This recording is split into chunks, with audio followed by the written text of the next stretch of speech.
All right, let's see. Give me a second. Okay. Before we talk about the game, I want to see the ending of this Nuggets one, guys. So we should watch this Nuggets game together. Or should I just go to?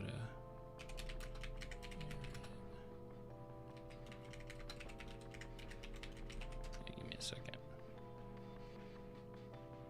Yeah, I want to see the end of this because I figured the Nuggets would just easily beat the Wizards, but apparently they are battling it out with the Wizards right now. So I want to watch it because I want them to lose, because that will give them a little bit more space because they are on our tails right now. Now we do have, I think we have the win record against them right now. So even if we're tied, you know, they can't surpass us, but, you know, you want as much distance as possible, and the Spurs should be winning their next few. So, why is this link not working? Oh, this link's working. Okay. Hold on, I gotta mute this site. All right. Okay, so right now Denver is up by 3. Washington Wizards 110 to 113.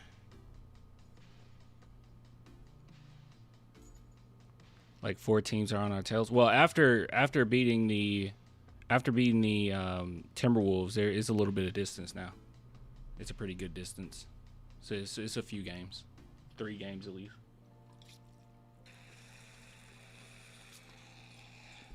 Because they had just lost before playing us, which I didn't expect them to lose against the Rockets.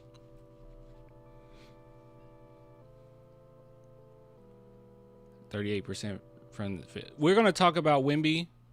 I'm not happy with how things went down in this game.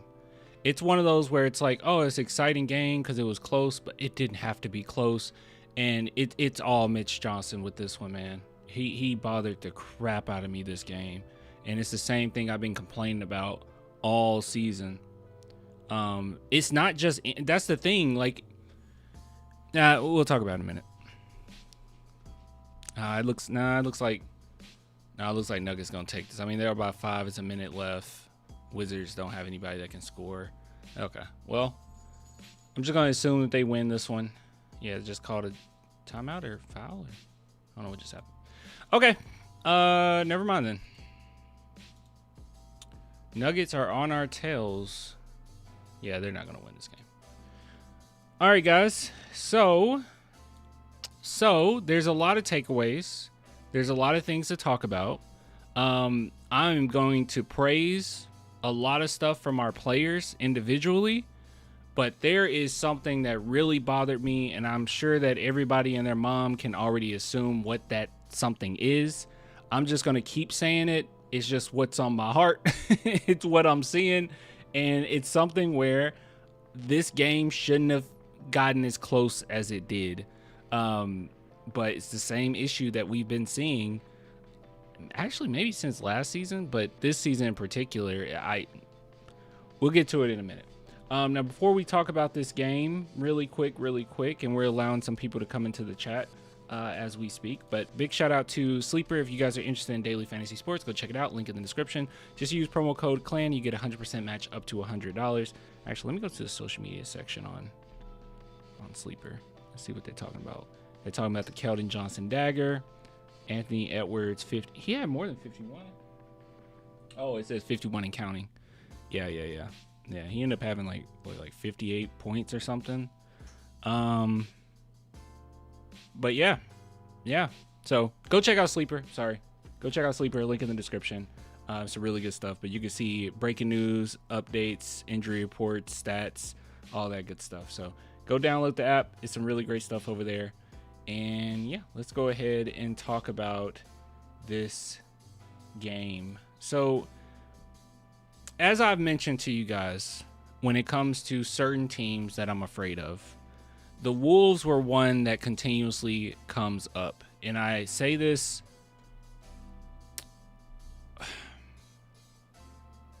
I don't want to be somebody who's a negative Nancy, okay? Especially after a win. I don't want to be a negative Nancy. I promise I'm going to praise the team. But the Wolves are a team that really scares me. And the reason why is because, number one, Anthony Edwards, and we haven't been the best at guarding guards this season. But number two, they have a team full of dogs. And while I'm really excited that we won this one and we pulled it out, and there were some huge performances from Wembanyama and some really key plays from Keldon, it was exciting. And, you know, all of our dopamine is kicking in and everyone is happy right now. They also didn't have Gobert, and Wemby was basically able to do whatever he wants. Now, the problem, it seems like it's a good thing, but also it's a problem because our coach is not playing certain guys. So with Wemby, the Timberwolves don't have anybody that can really stop him. Like, Gobert can rough him up. You can have quite a few players on your team that rough him up, and it's a team effort. And that's what we saw last game against the Wolves, where Wemby was on the ground every few seconds, right? And during that game, I said, and after the game, I said, we really need to play Sohan or play Carter Bryant a little bit more. But I know Carter Bryant is a rookie. You know, he's still learning the ropes and everything. Sorry, my cat is, like, trying to jump up here. But I knew that we needed somebody to be a little bit more physical, somebody that could soak up some of the damage, and somebody that would actually fight for your teammates a little bit, right? Like poke at them, be a little much of the bully to them. And, you know, unfortunately, we just didn't have that. So going into this game, and there's no Gobert, they really have no one that can guard Wemby. Wemby was able to get whatever he wanted, no matter what they did. But here's the difference, because a lot of people I saw talking about how Ant was unstoppable today. The San Antonio Spurs have, I won't say a Ant stopper, because he's like top 10 player in the NBA. Like, a lot of guys you don't really have a stopper for. No one in the NBA truly is a lockdown, right? Like, you know, Kawhi, when we had him, yeah, that's the closest thing you're going to get to a lockdown. But a lot of players aren't necessarily lockdowns. Wemby's the best defensive player maybe ever, right? You don't get a lot of what he can supply. But I will say, over the course of the last couple years, he has not done beautifully against our boy at all. So this is 2023-24, in which Anthony Edwards had 39% from the field when guarded by Sohan. And then if you go into 2024-2025, it's basically the same thing. He's 40%. We had him on him most of the time, and, you know, he just didn't shoot that well, right? He didn't put on a clinic like he did this game. This game, I mean, his percentages was absolutely, he went 19 for 33. He went 9 for 16 from 3. That is a huge problem. And I don't say this just because there's a bias here and I just want Sohan to play well and I just want him to get his individual stats on. I do not care about any of that. The problem that I have, and I think that we are really going to suffer in these type of situations, because this game should not have been close. It just shouldn't have. With them not having Gobert, with as well as the Spurs were playing in that first half, and you got about a 20-point lead on them, they should not have been able to come back. But the one thing that Timberwolves do is they're a second-half team. They will chip away at you, and they allow Anthony Edwards to finish it off, right? And with us, what really bothered me is that Steph Castle had 6 fouls. He fouled out. And I've said this earlier. I said this maybe a month and a half ago, how you want certain guys in there to soak up some of those fouls and soak up some of that physicality so we can have Castle to finish this game. You want him in the game at the end. And if he's in at the end, then you don't have to worry or be afraid of putting him on Anthony Edwards. But somehow, some way, Mitch Johnson has managed to force feed Harrison Barnes in these situations. And I'm gonna be honest with you guys, Harrison Barnes can be really great. Like, some games it's like, oh my God, Harrison Barnes is going off, right? But that is not that often. He should be a player that's getting about 20 minutes. I think he should be obviously a rotational player. 20 minutes, and then you adjust based on how hot he is that game. Because defensively, it was horrible. They just allowed Anthony Edwards to get whatever he wanted.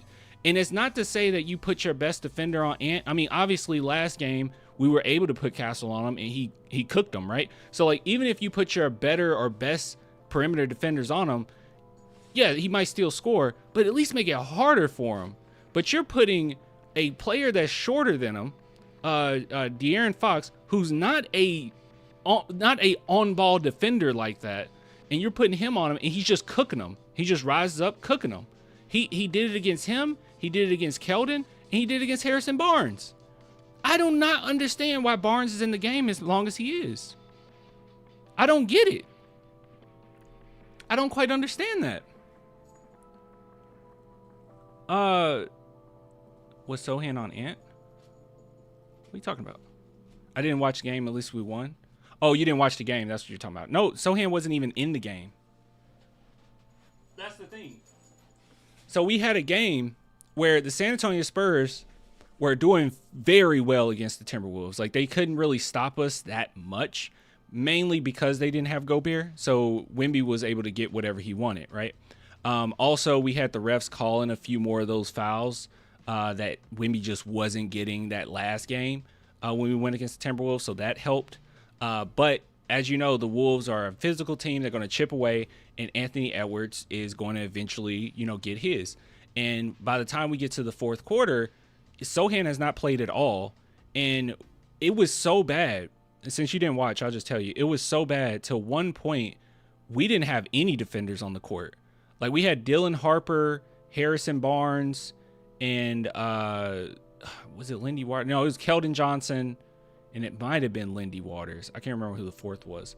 But it was horrible. It was like, and no one could guard him, obviously. Like, you had Harrison Barnes on him. Like, Harrison Barnes got cooked. So it's like, as much as I love this win,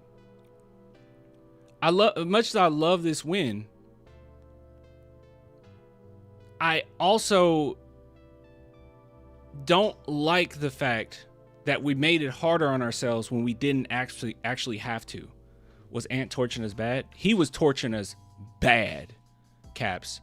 I mean, at the end of this game, they had Fox on them, maybe like 3 possessions in a row, just cooked them. I mean, it was just cooked them. They had Harrison Barnes on them, just cooked them. And that was the thing. And they couldn't put Castle on him because he was in foul trouble. And then Castle eventually got kicked from the game because he fouled out. So you didn't have any defenders out there. And I'm starting to believe that Mitch Johnson truly does have like this bias against Sohan at this point, because people had an excuse. We had an excuse before where it was like, oh, he wasn't shooting as well, or he's not doing this as well. And they tried to give him minutes. It's just not working, even though they were putting him at backup center and all that. But then this last few games that we've seen him, he's played fairly well. So I don't really understand why he wouldn't be in this game at all. We saving Sohan for the playoffs? You're trolling me. That's a troll. You got to be trolling me. So yeah. So as much as I love that we finished it, and we played hard and everything, we made it harder for ourselves. Anthony Edwards, it shouldn't have been as easy as it was. I want to see. My thing is this, guys. Even I think of all the San Antonio Spurs teams we had, certain players, if they're gonna score, I want Kobe Bryant scoring on Bowen. That's what I want. If you're going to score, I want you scoring on some of my best defenders. I don't want to see Kobe Bryant scoring on Tony Parker. I don't want to see that. And that's what the Spurs were doing this game. It felt like we were putting Tony Parker on one of the best offensive players in the NBA. I don't quite understand why we were doing that. I don't know why we kept putting ourselves in that position. Because I'll tell you this, and this is where I praise Wemby. Wembanyama went absolutely off in this fourth quarter. Like, he went off. He was playing exceptionally well. I mean, obviously both ends of the court, he's Wemby, but he was so good. But our offense became, which this is what you're going to see in the playoffs, which is fine. Our offense became Wemby versus Ant. I'm good with that. I'm cool with that. Our offense doesn't have to be, 2014 San Antonio Spurs. We don't have to be that. When it's all said and done, you need your superstar to step up and make some big shots. And Wemby was hitting those big shots because there was no one on the Timberwolves that could stop him. But if that's the case, if it's literally just Wembanyama versus Ant, everyone else just get out the way. Because it got to a point where Timberwolves were like, yeah, we're not going to double them. We're just going to, well, they did double them a little bit, but they were like, we're just going to try our best here. If that's going to be the case, why is Harrison Barnes on the court? I mean, you can say, oh, Harrison Barnes spaces the floor, but guys, that has not been the case. He's shooting 23% over the course of the last 10 games. He's not supplying, and he's getting substantial minutes every game. I don't understand that. I don't get it. If he's not hitting your shots, why in the end of this game did we need Harrison Barnes? We didn't need anybody else. I thought Keldon should have been on the court. I thought Wemby should have been on the court. And guess what, guys? If you would have played Sohan, you would have still had Castle on the court. And I feel like Castle would have helped in that situation. But we need some of our best defenders on Ant. Just make it as difficult on him as possible. Will he still rise up and shoot it? People could just say, "Oh, he was on one. He was just possessed today." That's fine, but be possessed against my best defender. That's all I'm asking. That's all I'm asking. I'm not sitting here asking for to play through certain players other than Wemby. I'm not crazy. I'm not delusional here. But this was difficult, and it shouldn't have. It shouldn't have been. Make it as hard as possible. That's it. I don't get it. Make it as hard as possible. It's stupid. Sohan's in the doghouse for whatever reason. I don't know what that reason is. And the thing is, as much as we've been keeping up, and as much as I've been keeping up with these players, because you guys know for this channel, one thing that we've always focused on is making sure we know, as much as we possibly can about off the court stuff or like little nuances that other people might not catch. Like years ago, I remember I told you guys I thought that DeJounte Murray was a selfish player. And it was like, what are you talking about? And it was like real small stuff that people didn't catch. Like, for instance, he unfollowed. It was one game where they benched him, Pop benched him. And he unfollowed everybody on the team. And then he took point guard out of his bio. No one was talking about it, but we noticed that type of like little small stuff, because a lot of times you can tell quite a bit just from people's or players' social medias, body language, people's social medias, what you're hearing from other players. Like you start to kind of hear a little rumbling, like that Kawhi stuff. Obviously, I told you guys it was actually one of our coach's sons who messaged me about that when the whole Kawhi thing was going down. So that's how I knew everything that was going on with Kawhi. But even if you didn't go off of that and you just listen to some of the post games, look back and go back and listen to like Manu Ginobili talk, Tony Parker talk, Danny Green talk, Popovich talk. They were all trying to be cool, but it was very obvious now looking back how bad that situation was, right? So you can tell like certain things about what's going on. As far as I've seen, as far as, Sohan's concerned over the years, or the short time that we've had him, he's been someone who's a nuisance to other teams, but never really an issue in the locker room. He's every single time they ask him to do something, he does it for the team. I don't really know. We're not dealing with a Dennis Rodman. I know we always make those comparisons. We're not dealing with a Dennis Rodman situation. Okay. We're not dealing with a Draymond situation.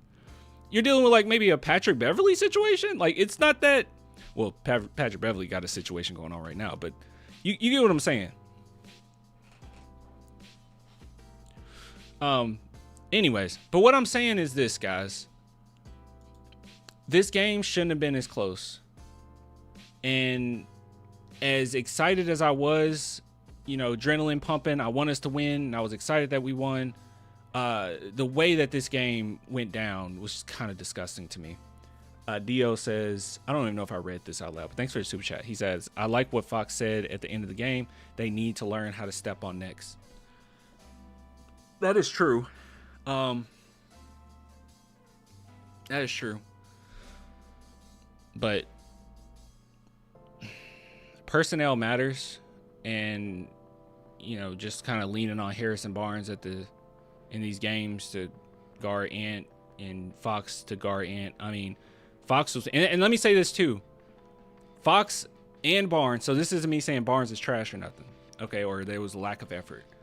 every single player that was guarding Ant did their absolute best. Like, it was a lot of effort behind it, a lot of energy behind it. They were in the right angle. It's just you're not you're not a good enough defender to guard them. That's it. You know? Kind of like when I used to watch Brent Forbes. I would tell people, I'm like, Brent Forbes is trying. He's trying. But yeah. But all I'm saying is this. Clan says, yeah. All I'm saying is this. I absolutely love that we won. This was a very important win. We got quite a bit of, at least a little bit more distance. Hold on. Yeah, we got a little bit more distance from the Timberwolves, which that's what you wanted out of this game, because they already beat you twice. So you get that little bit of distance, and now it's just us and the Nuggets kind of battling it out. And hopefully the Timberwolves can lose. We need the Rockets to lose. Not worried about the Lakers. They're going to keep just losing every now and then. Like, they're just, yeah. We don't want either one of these teams to kind of go on a run. So we just want them to keep losing, keep that distance. And then so by the time we're at the end of the season, we're saying, are the Spurs going to be the second or the third seed? Honestly, if the Lakers stay right here, I want to be third seed. When I'm in a missed free throw competition and my opponent is Julian Champagnie, is it unfair or mean to say that, like, yeah, Julian Champagnie just doesn't finish off games? Like, he's obviously nervous at the free throw line in these situations. And I don't know what Wemby was doing. I don't want to blame Mitch Johnson for it, because it might have just been a Wemby decision, but like, you're up by 3.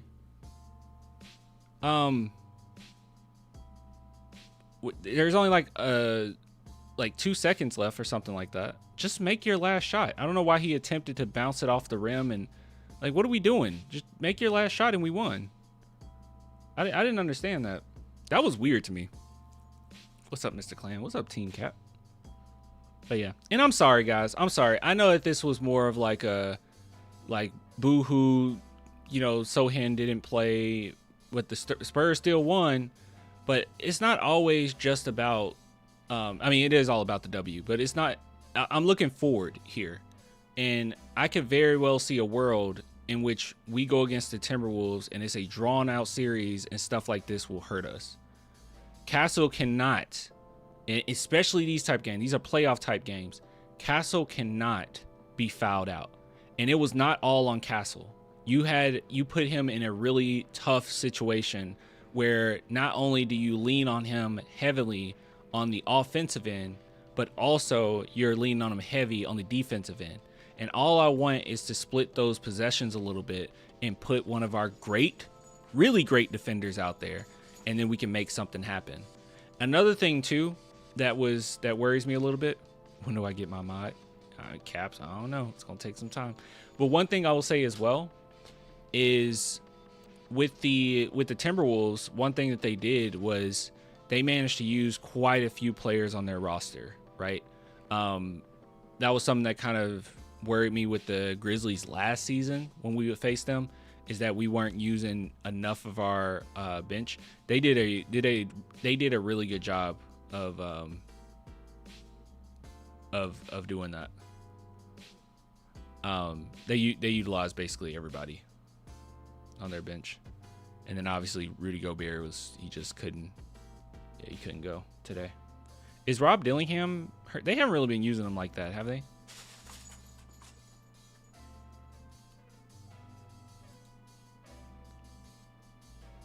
I remember Spurs fans really wanted Rob Dillingham.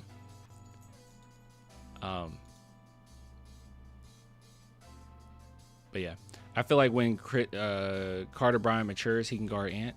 I agree with you. I completely agree with you. And I should say this as well. I'm not saying it has to be Sohan. Like, I'm a Spurs fan, okay? If Sohan is traded, so be it, okay? But what I don't like is the fact that we have the talent on the bench and we can utilize it and we can grab it, and for some reason our coach refuses to play him. I don't know what it is. I think it's the extracurricular activities where he gets into it with other players, or there's a little bit of drama after games. But the thing is, that's who he is. And you can't just take that out of a player. One thing I loved about Pop, and one thing that made Pop so special, wasn't just the fact that he was a great X's and O's coach. It wasn't just the fact that he had some really great rotations. It wasn't just the fact that well, actually, it is this. I was about to say this, but it is this. I think one big thing that I love about Pop is that he inspires. He inspires. He builds confidence brick by brick. He's a ultimate teacher. And I'm not expecting any coach to come to San Antonio and be on Popovich's level. I'm not expecting that. But certain things about guys, you have to embrace it. You have to. I know that you have a certain vision for what you want this team to be or whatnot, but if we're allergic to any type of confrontational player, then let's just pack our bags up right now. Because some of the better defenders in the league are that type of player. They're pretty tough. They're pretty nasty. They get into it with guys like that. If you don't like that, because I can't really think of anything else. I really thought about it. I thought about what else could it be. I don't know. You know? And if you don't like that, I don't really know. It's just so silly, man. Yeah, embrace the mundane, yeah. Embrace the mundane. It's just stupid.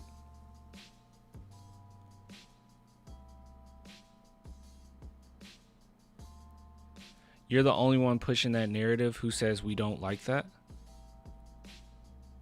I said, man, you people, some of y'all don't listen. I said Mitch Johnson. Yeah, allegedly. Yeah. I said Mitch Johnson. I didn't say. If I said that, I misspoke. I meant Mitch Johnson. Mitch Johnson. It seems like that's the only thing I can think of. Is like maybe that's what he doesn't like. But yeah, Clan, do you watch Locked On Spurs podcast YouTube channel? Nah. Is it good? Who says Mitch Johnson don't like that? I'm basing it off his actions. That's what I'm basing it off of. I'm basing it off of the fact that you play him 2 games. After games, you say his stats doesn't show it, but he was impactful today. And then he get into it with the player, and then all of a sudden he disappears from the rotation. That's my assumption. Every time that there seems to be some type of confrontation, he doesn't get minutes anymore. I'm just basing it off of this inference I'm making. Like, I don't really know what else to base it off of.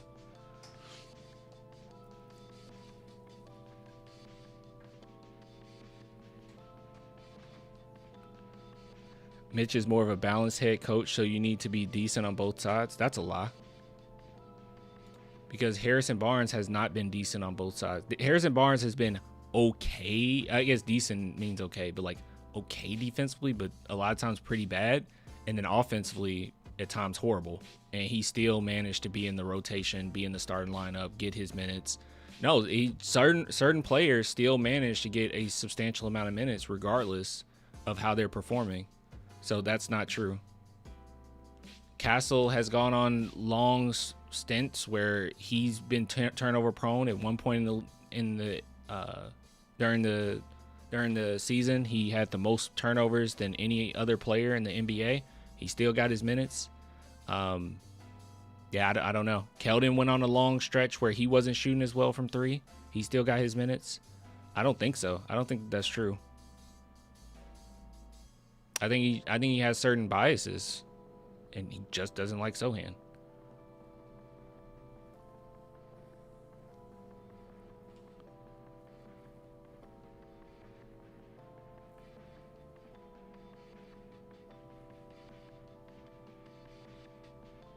Sohan, that's not it, Clan. He wasn't getting minutes all season. Sohan was getting some minutes early on. I don't think that's true. Hold on. Actually, I don't know why I went that way. I could just did this. I think he was getting minutes earlier in the season. Yeah, early in the season, he was getting minutes. He was getting at least 20. Well, I mean, it was still pretty Yeah. But in November 15, 20, 10, 6. And I think at this point, I think Wemby might have gotten hurt. And this is when he was backup. They had him at backup center, by the way. But yeah, he was getting some minutes. Then it just fell off the face of the earth.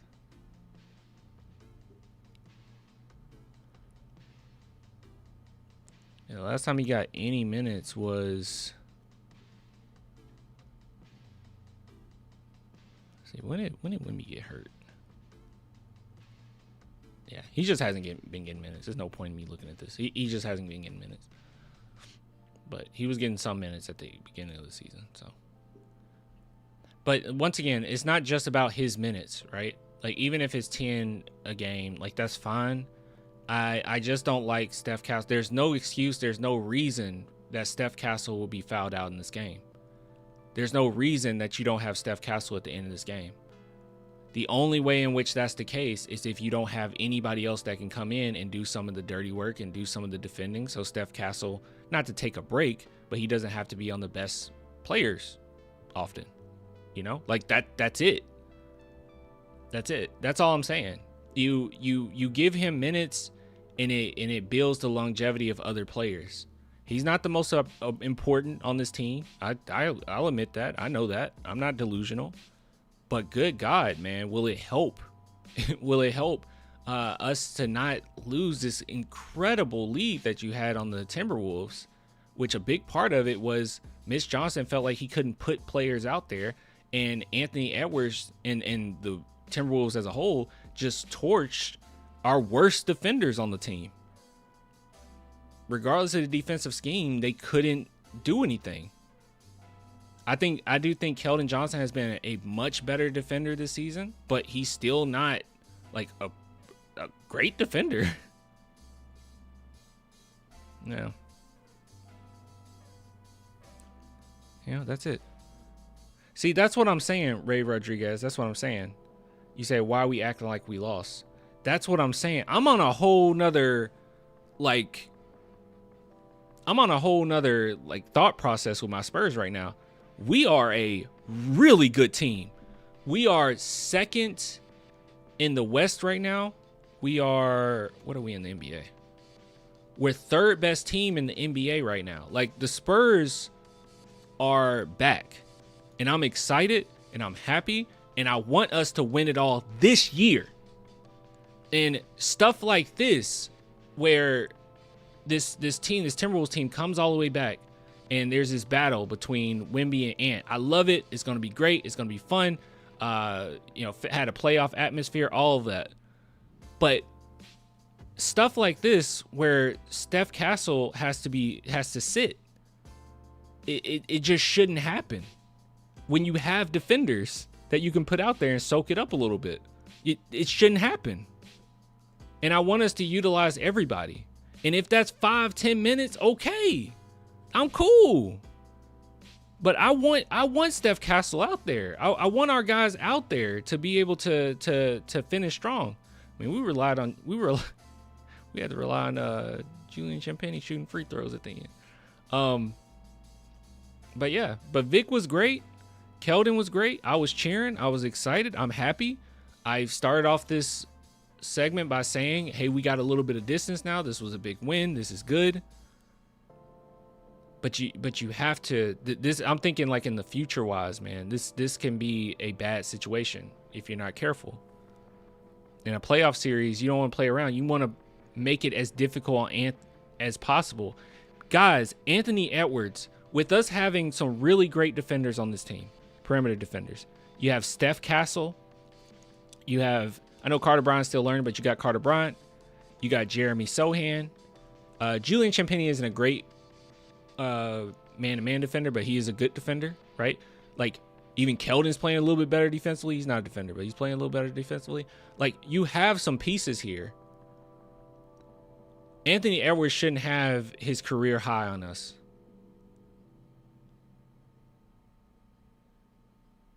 And Devin is out. Yeah, true. Larry, true. And Devin is out. Yeah, Devin's out. So that'll help too. But yeah, but my point is, he had a career high on us. It shouldn't happen. And you didn't have to have it happen that way. If you want to take the approach of, well, it's just Ant, just let Ant get his and just stop everybody else, which, I mean, some other players still perform, but if that's the case, it's like, well, let's just let Ant get his. Well, let Ant get his man-to-man on a better defender than Harrison Barnes. Let Anthony Edwards get his man-to-man defender better than De'Aaron Fox. That's all I'm asking for. That's it. This was a nail-biter, and it shouldn't have been. So don't always just look at the W. Like, I'm at the point where I'm like, my Spurs are winning. We're back. We're going to win games. That's the expectation now. I'm cool with it. And some wins, I love it. I was happy. I'm like, this was great. It's not just about playing Sohan. It's the vibe of the game. It's the feeling of the game and what's going on, right? Like, the first couple times we played against OKC, I was cool with it. Like, it was fine. Like, we were a bully, especially Wemby. Wemby was such a bully. Didn't really matter that much.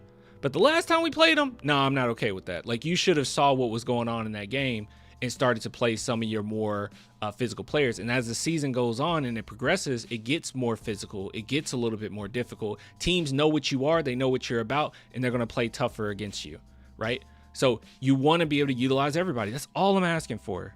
And I don't think that's that crazy to ask. If we didn't have the players, cool. You guys didn't see me last season, like, complaining about, us not playing players. I mean, I felt like we could have played some more of our roster, but like certain players, I wasn't tripping about it because it's like, hey, we don't really have the talent, especially through the rebuild. I wasn't tripping about, I need to see more of Lamford, like I wasn't doing that. But yeah, trade Devin, Sohan, and a couple picks for Trey Murphy. Trey Murphy will be a phenomenal pickup because Spurs do desperately need a wing. I ain't gonna lie to you. Yeah. But yeah, Clan, you're asking the right question. So why on earth are none of the Spurs beat writers pressing Mitch on this point? I actually talked to my friend Swish Hill about it, and he brought up a really good point. And he was saying, like, which, I mean, I don't know. It's not that I 100% agree, but I can understand this perspective. His perspective was the reason why the reporters might not be saying anything is because when they have asked about it, Mitch is so short and he doesn't really say anything. And they only get a couple questions to ask, so they don't want to not have something to write about, which I think that's fair. But I do wish you would push him a little bit on this. Like, it's a little ridiculous, and it feels like, especially, you listen to commentators like Sean Elliott, and I love Sean Elliott, but obviously they're not going to criticize the team too much. But his takeaway was kind of awful. Like he was like, well, how did they come back? They came back because our guys wasn't showing enough energy. Really?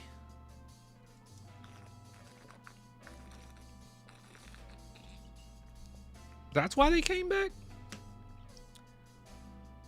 I didn't see a lack of energy from anybody on the court. I saw some pretty silly turnovers early on in this game, but I didn't see anybody just like having lack of energy. That's a crazy takeaway. Maybe it's the fact that Ant went off, and maybe it was the fact that we didn't play certain players. I mean, I'm looking at this. I mean, I'm looking. You guys can't really see. Well, you can see a little bit in the corner, right? I don't think I'll get copyrighted for that, but like, you can see a little bit in the corner. Like Anthony Edwards, these shots that he made, they just showed a shot that he made on Keldon Johnson. The shots that he made on Harrison Barnes. It's just silly. On Fox, like, it doesn't have to be like that. This is Sweeney's doing, I bet you. Then get rid of Sweeney. But this is just a bad, I don't really mean that. They just need to fix it. But this is really a bad situation because the trade deadline's coming up in 2 weeks. You need to make a deal if that's what you're going to do. If you have no use for Sohan, or if your coach doesn't want to play him. Because now we're at a point where he could just walk for nothing. And if I'm Sohan, and I could see him even after the game, he looked pretty depleted. Like, I don't think that Mitch Johnson really instills confidence in some of his players. But I think after it's all said and done, I could see him like saying, hey, do not match this deal. I just want to go somewhere else. And then you just let another first round pick go, a talented first round pick at that. And if you don't have anybody to replace it, because we're going to need another power forward, unless you really bank on Carter Bryant being that next year, I don't think that that'll be the case. I think it's going to take a little bit more time with Carter. I don't know. I would love to have Trey Murphy, though.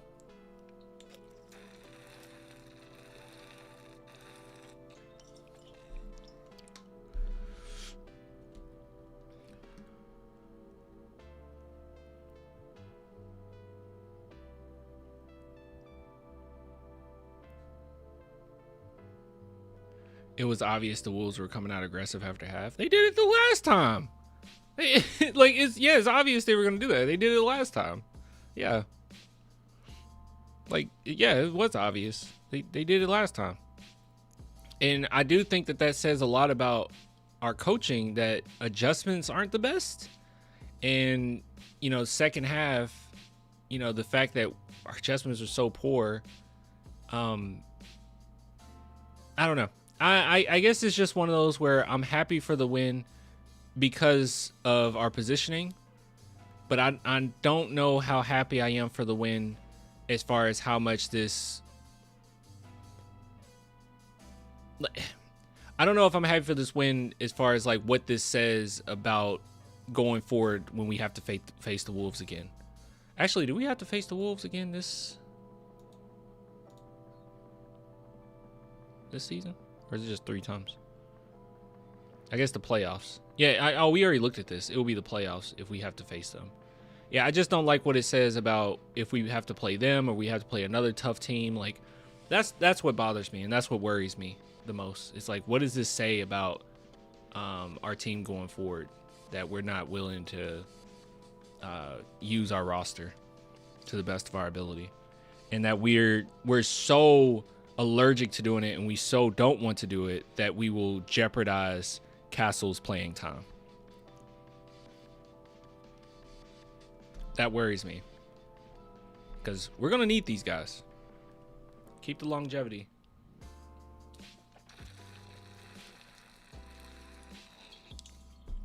Oh, another thing too, even though the stats don't show it because Castle's stats weren't the best today,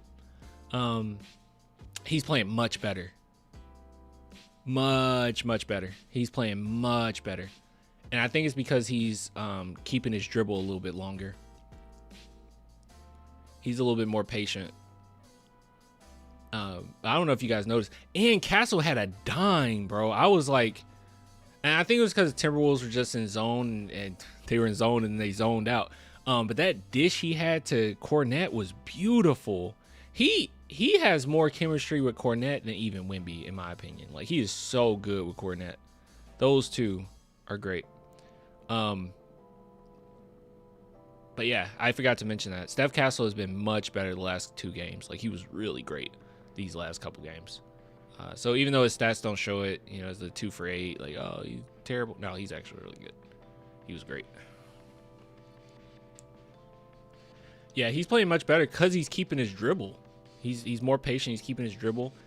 He's not just having a one-track mind. Because it started to feel like Steph Castle's role was morphing into what we were doing with Dylan Harper. Maybe the Slash Brothers nickname got a little bit too much in his head, because it turned into like, okay, you're not looking for the best possible shot. You're going into this with, I am the best possible shot. And no, like, I know they want to keep it simple for Dylan Harper, which makes sense, right? Him being a rookie and everything, like, hey, this is just your role and you just stick by it. But Castle started kind of using that role too, where it's like, oh, I just attack. That's all I do. I just attack. It's like, no, bro, you need to slow down, bring some defenders in. But Castle started having like tunnel vision. But yeah, so even though he was 2 for 8, only 8 points, he was phenomenal this game. But unfortunately, can't play him as much as you want to, because we don't play certain guys to help with that. The turnovers, though, he only had 2, didn't he? He only had 2. He had a really bad turnover in the first quarter. He only had 2. Oh, are you saying the turnovers though, like as in like that was really good?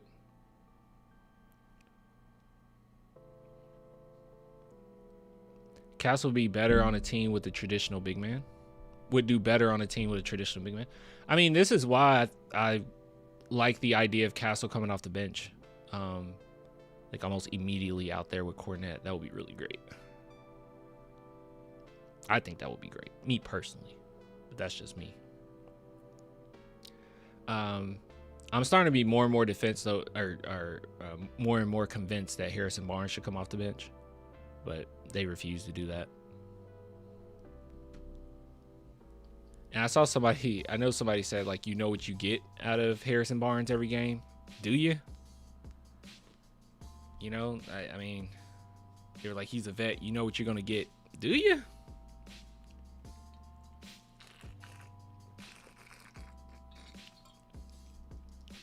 Yeah.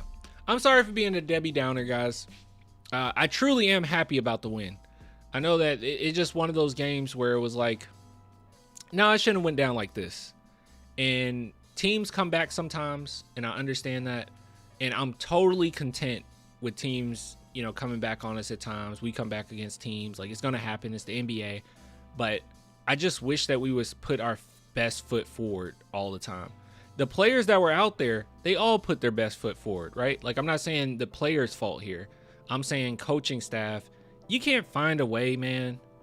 Like, we've already seen, you can't fool us now. We've already seen a few games with Sohan in there, and he brings energy, brings impact. He's an impactful player. It helped. It was good for everybody, good for morale. Team had a little bit more swagger, had some toughness to him. Nothing wrong with that. It's good. And then you just strip his minutes away for no apparent reason. So bad of which you go into the last game and you play Lindy Waters where, well, not last game, the game before last, you played Lindy Waters in a situation that you just shouldn't have at all. So yeah, so it's just kind of, you're sitting back just like, okay, what are we doing? Like, I just want our best foot forward. I want every single player being able to compete if they can. I don't expect Harrison Ingram to be out there. Biyombo, no. McLaughlin, obviously he won't be able to get his minutes. You know, Olynyk, I think you can still find a way to use Olynyk, by the way. But Sohan definitely in this matchup against Anthony Edwards, who has throughout his career had a difficult time when Sohan is on him. I'm just going to rely on what Popovich has done. I agree with Pop on it, and I disagree with Mitch. Anyways. Oh, Mr. Missile want to be banned. I might ban you. Ooh. Oh, Mr. Missile and Footy want to be banned. Let's get some bans going. Oh, look at him. He's happy. He's excited to get banned. You see that? You see that? Everyone say bye to Mr. Missile. He can't wait. He can't wait to be put in timeout. Look at him. Ban me. Oh, no, Footy, I got you. Don't worry. You're already on my list. I saw what you posted. Yeah, I got you. Hold on. You'll be first, Footy. Let's put him on timeout. 10 minutes. That's 10 minutes. That's 10 minutes. Now, where's Mr. Missile? Oh, he said ban me. See, he loves it. He loves it. You're going to get 5 minutes. All right. There we go. I just ate a whole bag of corn, bro. I'm down bad. We got to ban him just for that. I'll give you 10 seconds. You on timeout for 10 seconds for that. Sohan is trash? Darn it. You're next. Yeah, Don, I ain't heard from you in a while. I'm just going to give you a minute. Bag of corn, what the F? I'll allow that. Free Sohan, I'll allow that.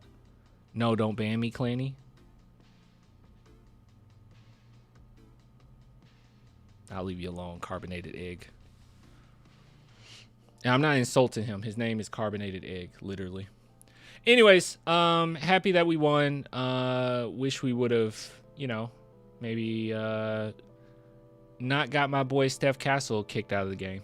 That would have been nice. But really great performance from Wemby. He was phenomenal. He was clutch. Yeah, good win. We need Fasell back. Fasell would be nice to have Fasell back. I think Mitch Johnson doesn't know what to do with Sohan's skill set. That's unfortunate, especially since he did recently and we were fine and we played well and we won. So I don't know what he's confused about. Yeah, I don't know what he's confused about. All right.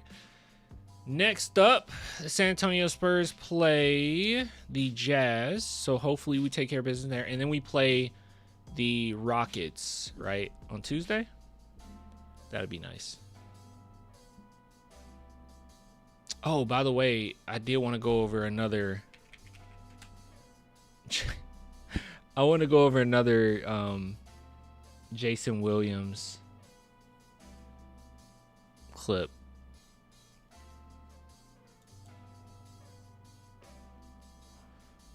Let me see if I can find it.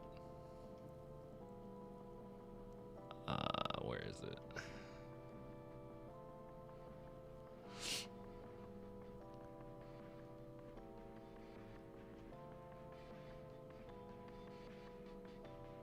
It was crazy. It was such a crazy clip.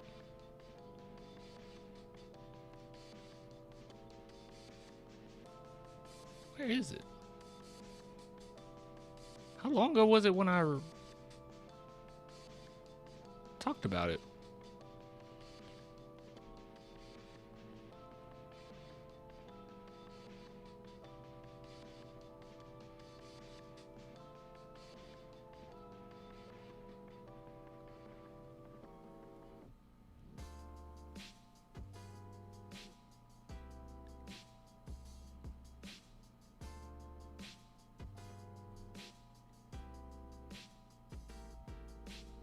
You mind if I link a funny AI video of Wemby?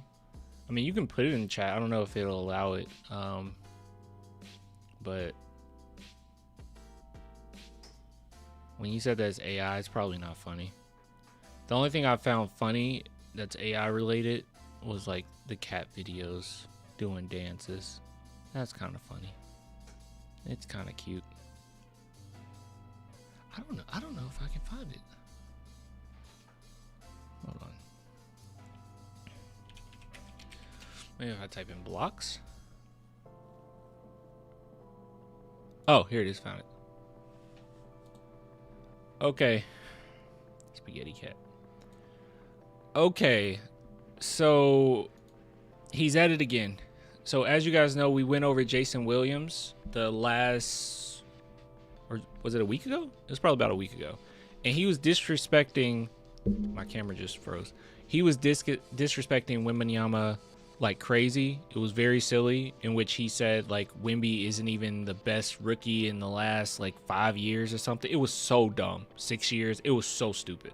But with that being said, obviously we didn't watch the entire thing, and there is another clip here in which he talked about Wembanyama's shot blocking, and man, is it bad. I don't know what he's on. I don't know what's going on, but big shout out to Sleeper. If you guys are interested in daily fantasy sports, go check out Sleeper. Link in the description. You know, as you can see right there, I don't know why the app is like messing up on my end. But you can go to the social media section of it, and that one was kind of funny because Nikola Jokic actually did like eat the. You guys know the lore. You know the lore. He ate the Taco Bell thing. You know the lore. You know the lore with Taco Bell and his draft. But anyways, if you guys are interested, go check out Sleeper. Link in the description. But use promo code CLAN. You get a 100% match up to $100. Okay. But yeah, it looks like it's frozen on my. Oh, actually, no, it's just frozen on my screen. Yeah, it's not. It's actually okay on my phone. But anyways, all right. So let's take a look at what Jason Williams has to say. Let's play it. Him and Chet wasn't even on like the same level. Yo. Hold on, let me turn this up. You probably can't hear that. What did he say? Didn't Wemby say that him and Chet wasn't even on like the same level? Yo, Wemby is starting to talk crazy too. How much more is he gonna level up, bro? Yeah, I'm not all the way with that. Why?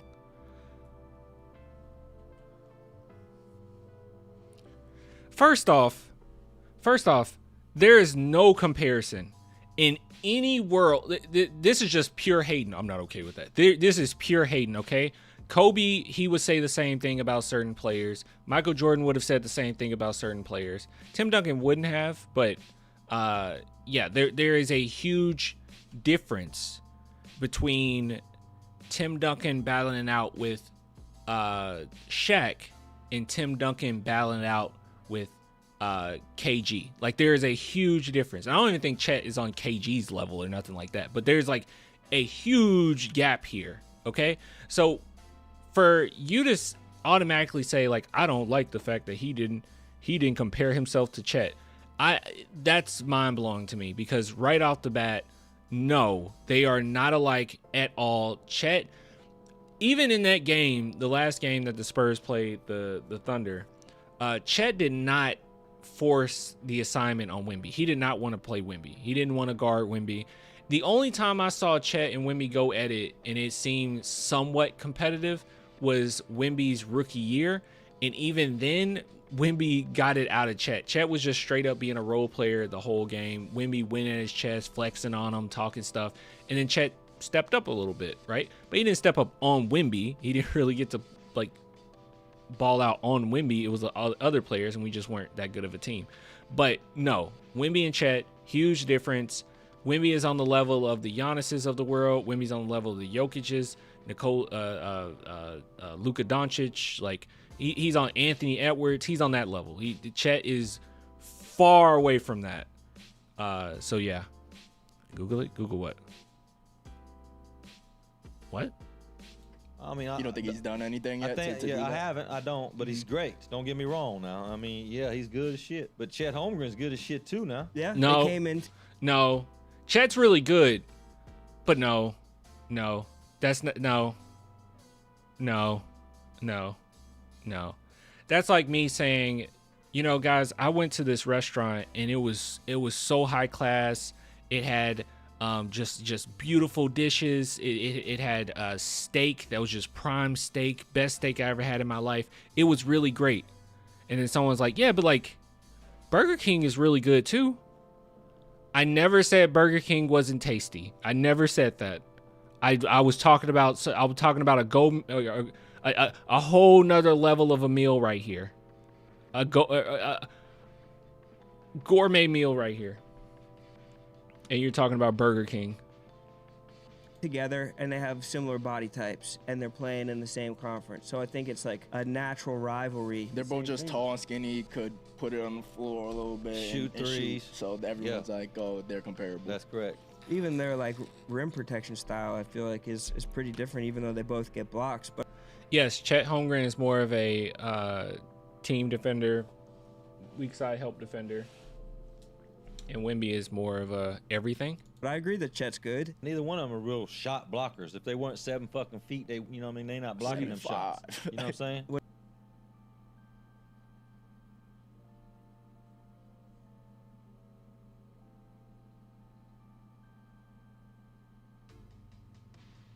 do you mean? Like, they're not like Alonzo Mourning is a shot blocker, or was.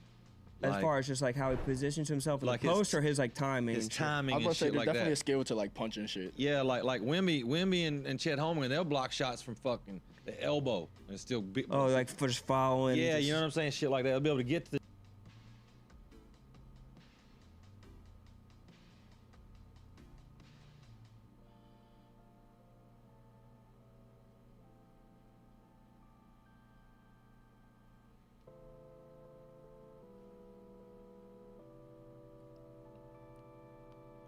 Did he just say Wemby's not a shot blocker? He just blocks shots?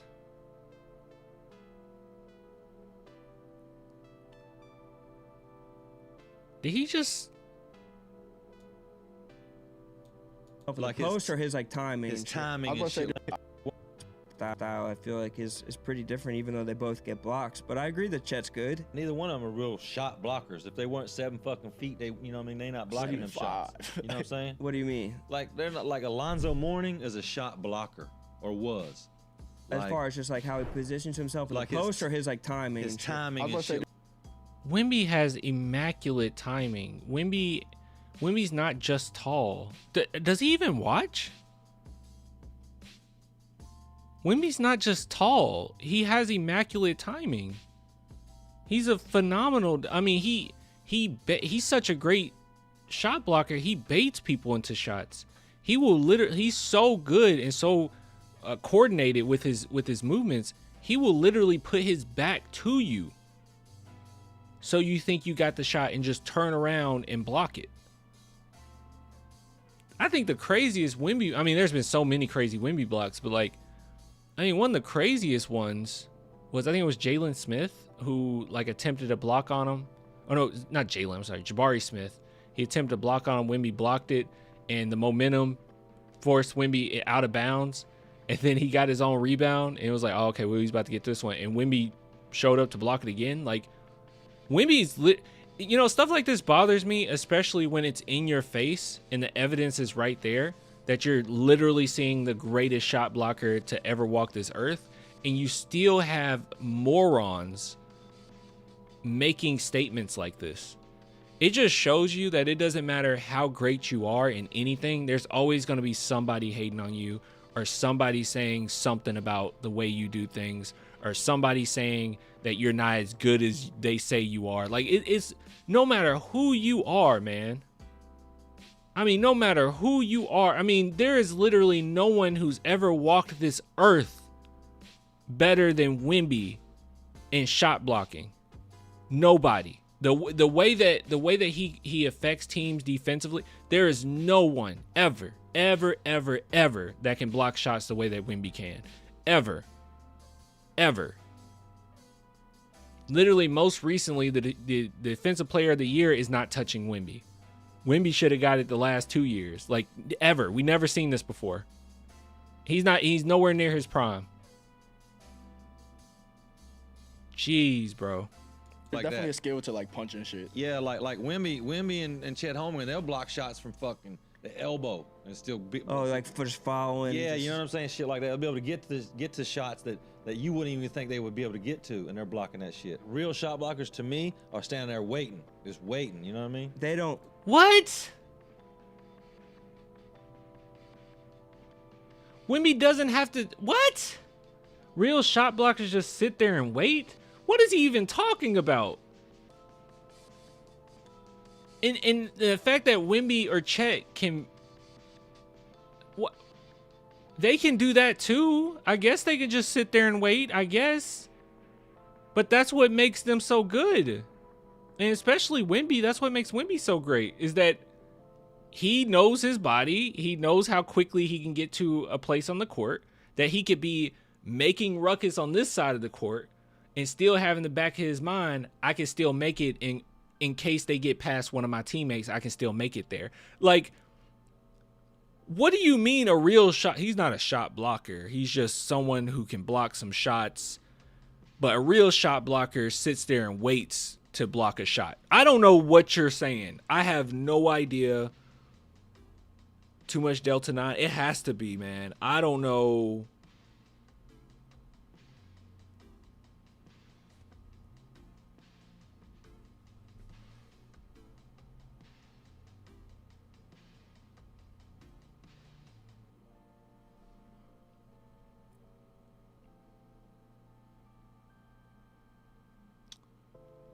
Leave their feet until the ball leaves your hand. That's right. That's why sometimes they get E. You know, I really hate that podcast hosts like try to justify some of the stuff that he's saying, or, you know, certain guests say when they come on. Like, I hate that so much.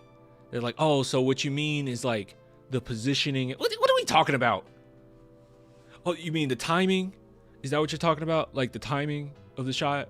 Is that why you're saying that? No, he's saying it because he's hating. That's it. He's saying it because he's hating. By the way, I had somebody say, like, you never watched Jason Williams. I did watch Jason Williams. I watched him when he was with Memphis. I like Jason Williams. This whole podcast is just junk. I have no idea what's going on here. That was horrible. That was absolutely horrible. Yeah, the hating is wild. Like, we got to stop acting like. Yeah, we got to stop acting like, oh, they have a legitimate point. No, you don't. You speaking nonsense. Like, I don't know what you're talking about. A real shot blocker is someone who sits there and waits to block the shot, not someone who maneuvers around the court and blocks shots. That's not a shot blocker. You got to sit there and wait for the block. That's a shot blocker. It's just barbershop talk, and got some people saying exactly. He went to the barbershop one time, pitched it there, and then thought that the world would love this. No, the world don't love that, actually. That's very silly what you just said. All right, let's see what else we got here. So, about San Antonio Spurs, we got anything posted? Oh, is there no postgame? Let's go to Basket Man. Maybe we got something from Basket Man. Yeah, we got something from Basket Man. Heck yeah. I guess we should.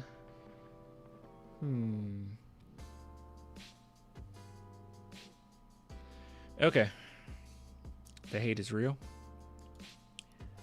The hate is indeed real, my friend. It is real. Okay, so we'll take a look at what Mitch Johnson had to say, and then Wemby. I don't think I'll take a look at what Keldon had to say. That might be pushing it pretty far, but we're gonna put this all in one video, I think, or one segment. Now before we do, big shout out to Sleeper. It's actually frozen on my screen, so I don't even know why it's doing that. It's very frustrating. But if you guys are interested in Sleeper, it is daily fantasy sports. Just use promo code CLAN and you get a 100% match up to $100. Link in the description. Right now it's frozen. It's not frozen on my phone, which is really weird. You can see it's not frozen on my phone, but it's frozen on the screen here. So I'll have to fix that off stream. But if you guys are interested, go check it out. Link in the description. Shout out to Sleeper for sponsoring this video. But also, I need to bring this up more often because I don't do it enough. Before we take a look at these videos, clanthemerchfan.com. If you guys are interested in any merch, as you know, I'll be having a huge move to Japan later this year. So I will have to be closing down the shop pretty soon, next coming month. So I'll fulfill all the orders near the end of each month. But if you guys are interested, please go check it out. Link in the description, or you can just type in clanthemerchfan.com and see if there's anything you like. But I would really appreciate it if you guys were to do that, or maybe just at least check it out. And I will be getting like any cent that's spent on here will be going towards that trip and that move and everything, because I have a lot of moving pieces that has to happen before that. So but anyways, all right, let's take a look. Let's see.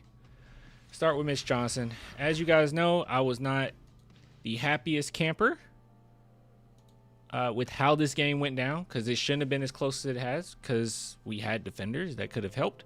But, you know, we just allowed Anthony Edwards to cook everybody, and then we got Castle in foul trouble, and, yeah, it became closer than it is. Now, the Spurs finishing, I think that we're a very strong team. I think that, I mean, obviously we're third in the NBA. I think that our star players are tough. I think that our role players are tough. I love this team. I think that we're great, and I want to win the championship this year. How possible that is, I don't know, but I want to win it this year. When we're on, and I want to be able to utilize every single bit of talent that we can on this roster. And as far as players being unplayable, I don't think that that's the case. But yeah. Got you guys. Don't give up the hustle once you get settled in Japan.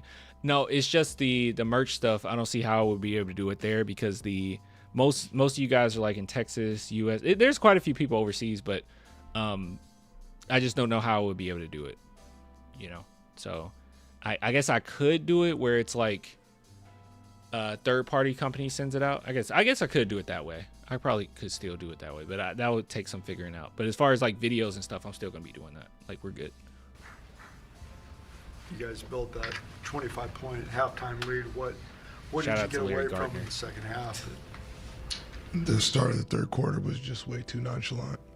And this team has done this to us enough times that everyone remembers and can expect sometimes the adjustment. And we learned nothing.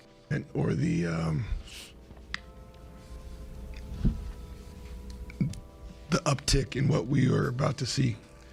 And that was what happened. We let them get back into the game, and they are a tough group, especially when you let them get going like that. And they didn't have Gobert, so that would have made it even more difficult for us. But yeah, we can expect the adjustment, but we don't react to it. Yeah, we didn't execute it every single time. It's like, oh, we just didn't execute. Honestly, dude, I'm sorry, but maybe we'll get a question in here. I doubt it. I highly doubt they'll ask anything about this. How disappointing is that to you to know that, you know, Hey, that happened Costa in Rica? Minnesota, and then, That's dope. like you said, a little nonchalant? It's extremely disappointing, but it's also acknowledging that those guys in there got the 25-point lead, and they got down at the end of the fourth quarter, and they won the game. So I'm not going to sit here and be negative or not keep it all in perspective. That part is extremely disappointing, and that part has been, I think, what has crept in at times and been our biggest thorn in our side this year, which has just been at times some nonchalantness because we don't have some of the depth of experience, history, wisdom, runs on the board, accomplishments to refer to when times get really tough. We have to overly respect the process, the details, and playing the right way, because we're lacking in some areas that we can't control right now. So when we go through this, we cannot let Lacking in some areas we can't control right now. You know, I'm assuming he's talking about 3-point shooting, which is like, obviously with Devin Vassell not there, that kind of hurts. That definitely hurts. But like, yeah, that's fine. We are lacking in that, and I think that he's trying to overcompensate for it by putting Lindy Waters out there. But I've said this before the season started, and I'll say it now. I really wish the Spurs would sometimes lean heavier into what they do best and lean heavier into their identity, which is being a defensive menace, being defensively obnoxious.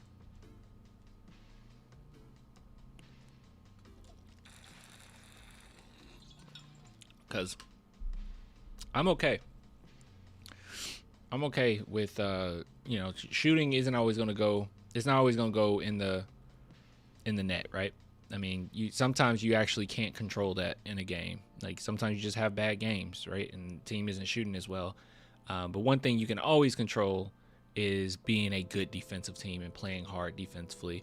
And I'm sorry, when you have one of which is very inexperienced in Carter Bryant, but great defender, or really good defender, and then you have a really great one in Sohan and you don't play him at all? I don't know. I don't like that. I think that's a little silly, especially when it's not like Harrison Barnes is giving you a lot right now. our guard down in those areas, and when we do, we find ourselves at times in. So in for Trey Murphy, I mean, obviously I would take that.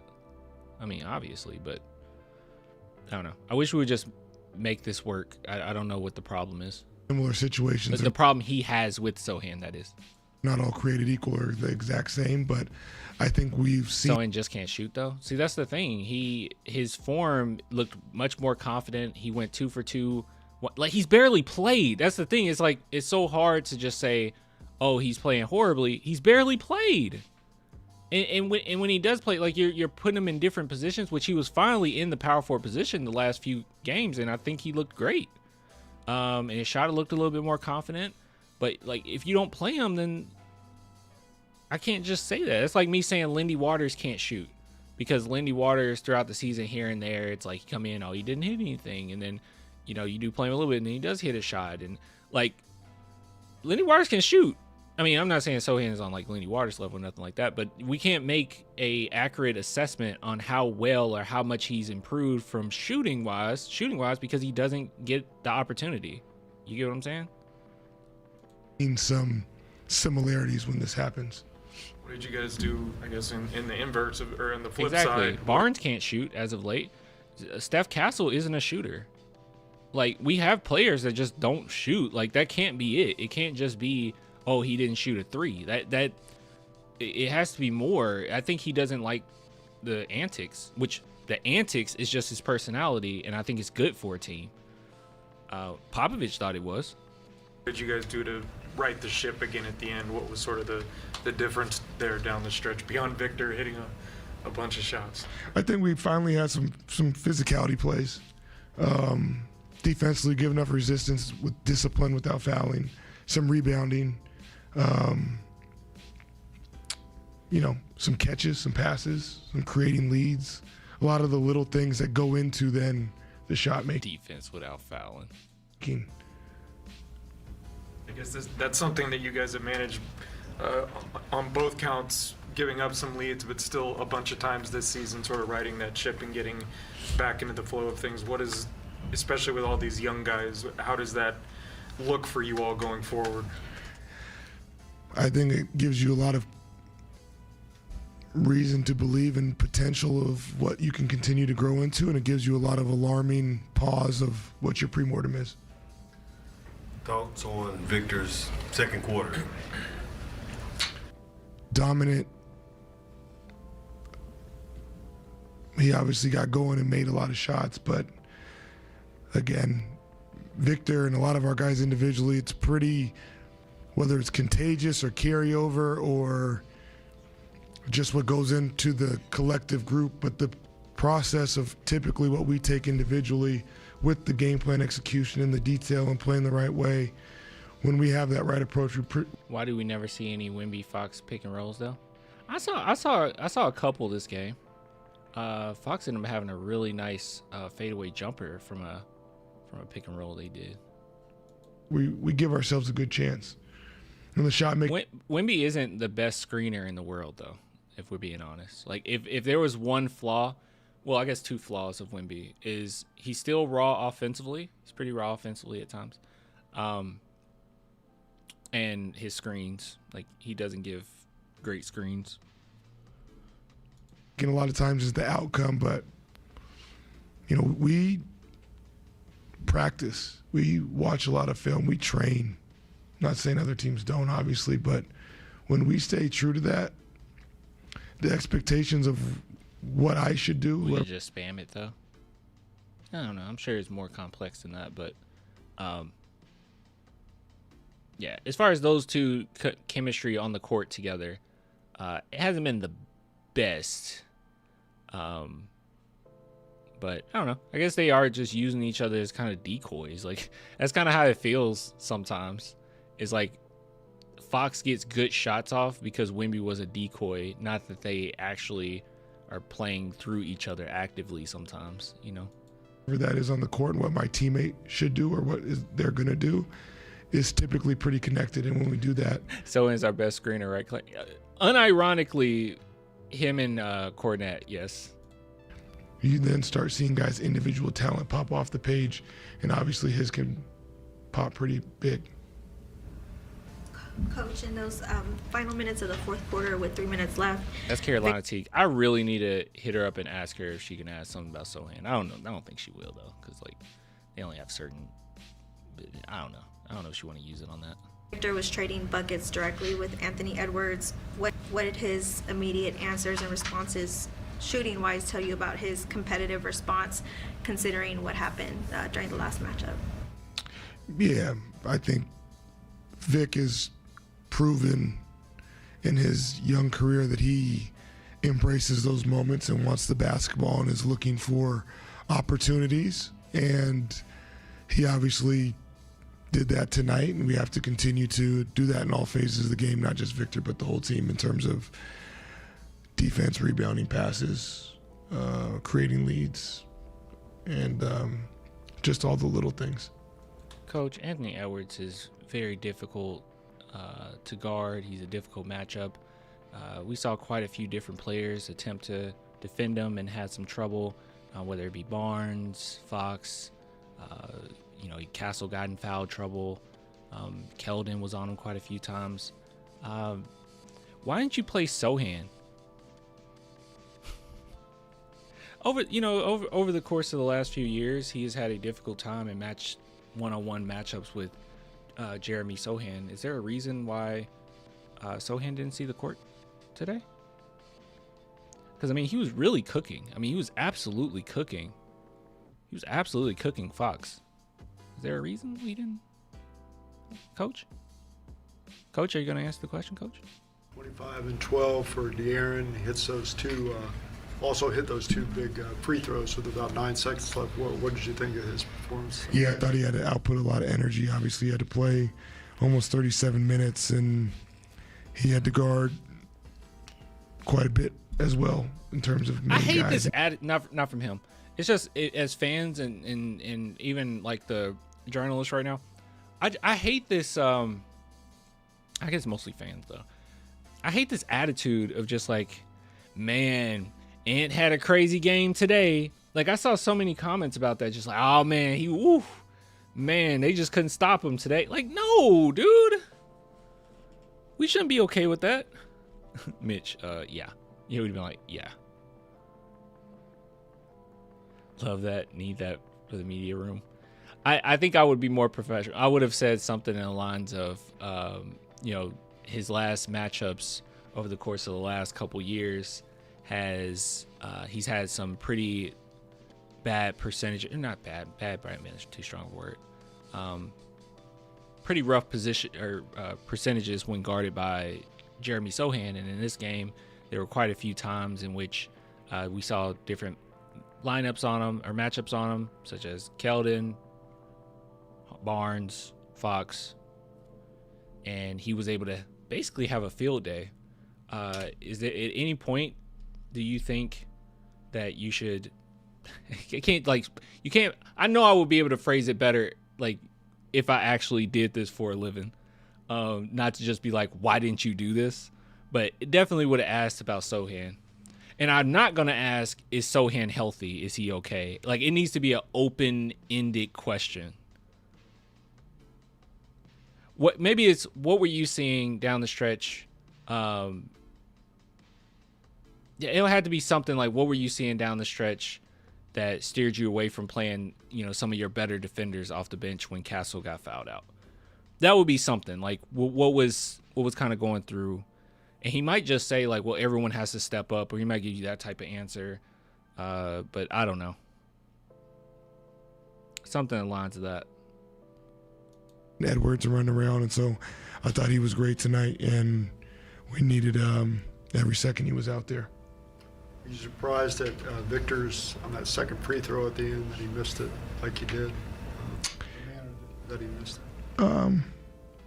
I think he was probably trying to catch people off guard. I haven't had a moment to speak with them about it or ask them, but that's what I guess would be my assumption. Guys have been talking recently. I think most recently. We need to match teams' physicality. We seem to can't do it with the Timberwolves because they have too many dogs. It's kind of similar to what we were, I think we were kind of struggling with the Knicks. We ended up beating them the second time, right? But we struggled with the Knicks that first time because of that. Like, it's so much physicality. And you don't play some of your more physical guys. Luka and the Lakers the other night about, you don't want to lose a game because it's something you did. You'd rather lose, obviously not at all, but, Who'd the Thunder lose to? Other players, other teams doing things that you want them to be doing or things you're okay with allowing. It was Ant's performance tonight, him kind of finding the holes in a defense, or was it more just making shots that you guys were okay with getting up at times? I think it's probably a combination of an extraordinary player that had an extraordinary game, a defense at times that was undisciplined in terms of letting him get to his spot and get a shot up, and a coach that maybe could have made some adjustments to not allow him to play one-on-one in space. Wait, what? Hold on. What did he say at the end? I think it's probably a combination of an extraordinary player. What are you doing or things you're about? You don't want Or ask him, but Wait, that's what I was. Did I completely miss I the guess, entire? would be my assumption. Did I just miss the? You guys have been talking recently. I think most recently with Luka and the Lakers the other night about you don't want to lose a game because it's something you did. You'd rather lose. Obviously not at all, but other players, other teams doing things that you want them to be doing or things you're okay with allowing. It was Ant's performance tonight, him kind of finding the holes in a defense, or was it more just making shots that you guys were okay with giving up at times? I think it's probably a combination of an extraordinary player that had an extraordinary game, a defense at times that was undisciplined in terms of letting him get to his spot and get a shot up, and a coach that maybe could have made some adjustments to not allow him to play one-on-one in space.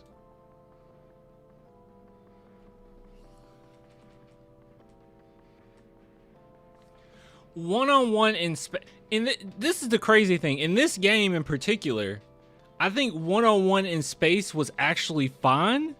You just should have made the adjustment of putting in a defensive player. That's it. Like, I don't understand. I don't understand. There was no, they could have just played better or getting him to his spots. Like, they were playing up on him. They just weren't good enough to defend him. And it became a Wemby versus Ant matchup, which is fine. All you have to do is just make it as difficult on him as humanly possible and just let it be man-to-man. And I would have loved for Castle to be able to do that, but because he got in foul trouble due to you not playing other defenders, then we couldn't use him. And then you have this allergic reaction of putting Sohan on the court, so you put out Harrison Barnes, who didn't really do much this game. And you didn't even have him on him. He didn't even guard him. And then you have Fox on him, who's shorter than him and not going to be able to beat Anthony Edwards. I always wanted Coach Messina, honestly. Still not the right answer, but I'll take that. Yeah. But he's like, well, Coach that shouldn't have allowed him play man-to-man in open space. No, man. No. And they have depth. You don't want another player hitting their threes. Like, that was fine. If it's going to be a one-to-one battle, let it be a one-to-one battle. Wemby take his shot, you take yours. Wemby take his shot, you take yours. And we have players. You're not going to be able to just mask what we're lacking defensively forever. You're not going to be able to do it. There's going to be matchups like this where a team they didn't really have this much this game, but like a team might have everybody firing on all cylinders, right? You mentioned Luka Doncic. Like, he'll have everybody involved, everyone's doing well that game, and it comes down to, okay, we can't let anyone else score. We can't allow them to create for other players. It's going to kill us too much. We just need one-to-one matchup just to try to slow this player down, put your best defender on him, and just pray. It's okay to have that. I'm convinced he's saving Sohan for playoff adjustments. Why would you save Sohan for the playoffs, man? I'm not mad at you. I'm not saying that's like, I know you're just trying to be hopeful, but like, why would you do that? I don't get that. All right. Victor, was it a case like last Saturday in Boston? You didn't want to waste this effort, to lose. You're talking about your 12 points in the fourth quarter when matching Anthony when he went off. I'm better than him. He's not that good. Omelette du fromage. So I guess like the whole story of the game is obviously we let the lead go away. But if you talk about like just the fourth quarter, we're not thinking about this in the moment. So yeah, it's just got to get a win no matter what. To your point about blowing the lead, Mitch said that you guys came out at the start of the third quarter way too nonchalant. Would you agree with that?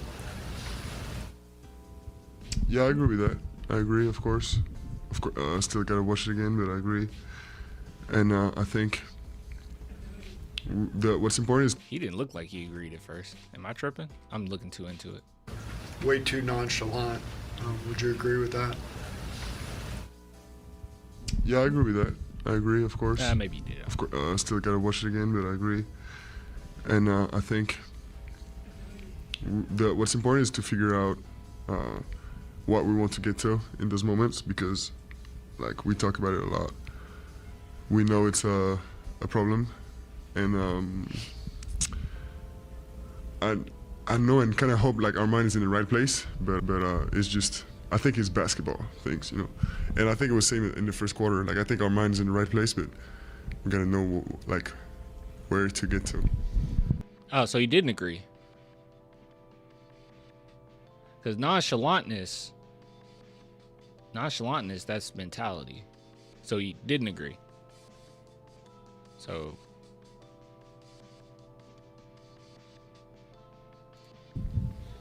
having said that, the way y'all are able to close and sort of hold them off, does that sort of make you feel better about kind of the way this team's trending? I mean, make me feel better. I already feel good about where the team is trending, but it's This was one of those games for me where I didn't necessarily like jump out of my. I mean, obviously watching the game I did, but I wasn't jumping out of my seat in joy or out of joy to talk to you guys about it, because I don't like being negative at all after wins. But I have very high expectations for this team, and I love them, and I think that we're really great. But like this weird thing where we just allowed Anthony Edwards to do whatever, we got lucky, honestly. Like them coming back like they did, that's probably going to happen. I mean, they're just a really good. They come back like they do that, but just allowing Anthony Edwards to do whatever is a issue, a huge issue, and Castle getting in foul trouble is something that it's not something that happens super often, but it's something that I've kept on my radar when you don't play your other defenders, because he is a really great defender, but you have to balance on how often he's going to be on great players. And you have someone who you can literally it does not make too much of a difference in the world if he gets fouled, if he fouls, which he doesn't. That's another thing. Sohan doesn't foul a lot, but it doesn't matter as much. It's way more detrimental to the team in closing these games, I think, if Castle gets fouled out than if Sohan gets fouled out, because I think offensively Castle's more important. And he can still play well defensively. So that it bothers me. Yeah, it's just progression. I mean, in my mind, it's, if it were smooth other way, I mean, it would be no fun. You know, it's of course every team has their difficulties, and it's just we got to figure it out. It's about how quick we can get over. I'm having hot wings tomorrow. That's a random thought. That was an intrusive thought that just kicked in. Sorry. Over them. When you guys are rolling the way you were in the second quarter, like what's that feel like? Me too, man. Like a contagious type I can't feel? wait for Fasel to be back too. Me too. That'd be nice. Yeah, contagious, that feeling for sure. I think it goes both ways. like also when you unfortunately, like when you do the things wrong, it's contagious as well, and it's important. No. You can have both, Larry. He says true, but hard to worry about fouls and playing your defenders when your offense is rolling up 25. I understand what you're saying, but Carter Bryant doesn't put up points. He got some minutes in this game. Harrison Barnes played horribly. I mean, defensively, and I mean, I won't say horribly offensively. He wasn't that great offensively, and you still got up by 25. You know, it's not all about like the players that were out there. I don't think Carter Bryant. I mean, he had that play where he had those few rebounds, which was kind of weird. He didn't play more after that. I think he just sat after that and didn't come back into the game. But you're able to play certain players. You know, these high energy, defensive, do the dirty work players. You can play them. It would not have affected our role at all. Now it would have affected if you said, okay, we're gonna play Sohan over Cornette. Okay, then you're screwed. If you're gonna have him running center and then, you know, Cornette's on the bench or something silly like that, or I'm gonna have him run point guard instead of Dylan Harper. Okay, well then you're screwed. But just like fitting him in there just to be a defender at times, and he would have been fine. He wouldn't have stopped anything. Save Sohan for playoffs. Yeah, it's a crazy take. I love it. I love the enthusiasm from some of the people in chat, but saving for play. I don't think that's reality, guys. As much as I would love to say it is, I don't think that's reality.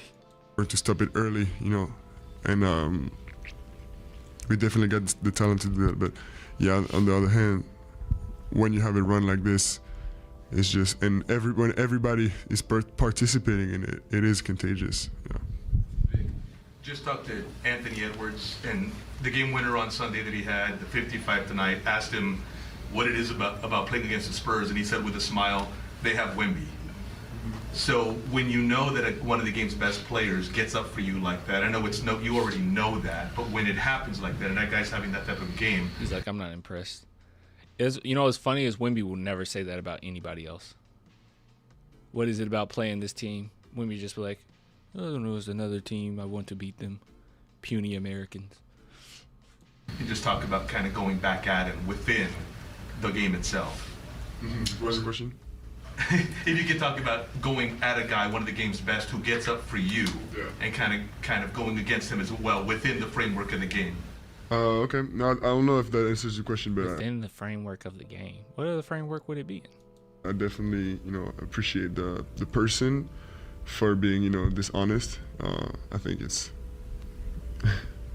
today in our job. I think it's a real power to have the strength to be honest about things. Like he's not backing away from questions, and that's true. He never. But does. no, it's an honor, and it's the best thing to have the best players go as hard as they can, because first of all, it makes us better. It makes me better, and it's a show of respect and also of progress, stepping up. Because now the standings make us that we're of progress, stepping up. Because now the standings make us that we're a respectable team. Thinking on this second missed free throw there at the end, in the manner that you missed it. Not much thought, I can guarantee you that. When you talk about not wasting performances, obviously if you're on the end of it where you put up 55 and you lose, that's one thing. But to be on the other end of that and to come out with a win when a player has gone out of... Rendola says, Mitch always talks about the game plan and execution. Jeremy is great, but go out of the plan too often in offense, and that frustrates Mitch. I mean, unfortunately, first off, I don't know how true that is. I will say that there's been a few times where I'm like, okay, so and you're not, but some players, you got to have some leeway here. You have to have some leeway. And I know he's a very young coach, and that's probably a big part of it as well. Like what you're saying, he has a certain vision, he sticks to it, and maybe it's not the mental extracurricular activities, and maybe it is on-court stuff. But if that's the case, man, I don't know. Some players, you have to kind of let them be them, and you'll get a lot out of them, or you'll get a lot out of the situation, and maybe you learn something as well. I guess Popovich used to be a little bit more strict when he first started coaching. I'll say that. But Manu knocked the crap out of him with that. He couldn't be as traditional as he loved being once Manu came here. So I don't know. It could be that. Maybe not. Clan, you need to stop. I didn't even say anything. I didn't say anything that was crazy or out of there. The Sohan Clay is getting ridiculous. All right, hold on. Check this out. Watch this. Watch this. Watch this. This is crazy. Your timeouts are getting ridiculous. There you go. Timeout. His way to score 50. You know, what is that feeling like for you guys? For me, I mean, the feeling at the end of the game, like the most important thing we're going to see when we look back after 82 games is, okay, today on January 17th, whatever, W, you know, that's what we're going to remember. But right now, as we're progressing towards the next game, we're not fully satisfied, you know. It's a nuanced win because they weren't back-to-back. They had some starters sitting out. That's what I said. This is why I say it's a nuanced win. You know, it's a lot we have to correct, but it's still a win. You know, and that's the main thing I focus on. And I'm happy about once the buzzer goes off. I'm happy we won too, Wemby, but man. We were just talking to Ant about how a lot of people see like you and him as one of the guys that's kind of next up to be face of the league. He said he doesn't want that. Like he wants to be able to be himself and not have. Yeah, Carter Bryant was immediately out after the back-to-back offensive rebounds. I don't understand. I don't understand. Guys don't get rewarded for their hard work sometimes. I don't know. Pressures of that mantle. Is that something that you want? How do you feel about the pressures of being looked at that way? I think it's a good thing to be guided in life in general, and for us it's a great thing to be grounded in this. Like the good thing is to keep to be yourself, because if we want to last in this league, you know, we can't play a role for 15-20 years. So at some point it's like, if you think you're a good person, just be yourself. And like sometimes people are gonna be angry at you, sometimes people are gonna love. As long as you're yourself and happy, you know. We're playing basketball, we got a great life. Speaking of Ant, just said that one day he's going to try to get a dunk on you. Mm-hmm. What do you think about that? No, for sure. I mean, just trying to dunk on everybody, so I'm not an exception. And you know, I'll be up for the challenge. Of course, it's if he's got a good momentum, you know, and if I'm just a little bit late, he might be not very forgiving, but it's fine. I mean, I'll try. Over the years, I will try to block him more than he dunks on me. I know you guys have had some big wins already this year, Vic, but when you look at the specifics of tonight, you know, two of the best teams in the West, the way it went back and forth in the fourth, you have the 39, he has the 55. Was this as fun a game as you've had this season? Fun again. This one's fun. It was fun, not the most fun, but it was a fun game, yeah, for sure. And this one is worth a lot because of the way the West looks right now. I think I'm gonna cut my hair before I move. I think I'm gonna cut my hair. I think it'll just be easier to deal with. Yeah, I might cut my hair. I ain't gonna go bald, but. Je reviens juste sur ce débat d'être le nouveau visage de la ligue. All right, that's my cue. That's my cue. If we got any French fans, because we got this one on a while. All our French people, if you have anything that you want to post and let us know what this question was and what the answer was, that would be great as well. But yeah, I want to say takeaways from these post game, but it's cool that Wemby just agrees with me and a lot of people in the chat here that we won, but there's a lot of issues here, you know, because people get really upset when I criticize the team after a win. But I'm authentic. I'm honest. It's very easy to jump on here and just hype everything up. But I don't know. My expectations are very high. I will hype that up. I expect the Spurs to be competing for a championship and going deep into the playoffs. That's what I expect. I don't want a first round exit, but stuff like today, it's like yikes. That was not good how this game went down. All right, give me a second. I gotta go pee.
A true Spurs fans wear a catheter.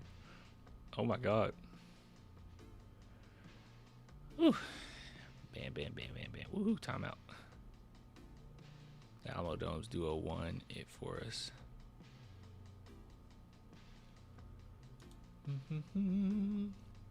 Well, Fox isn't like the greatest passer in the world, you know what I mean?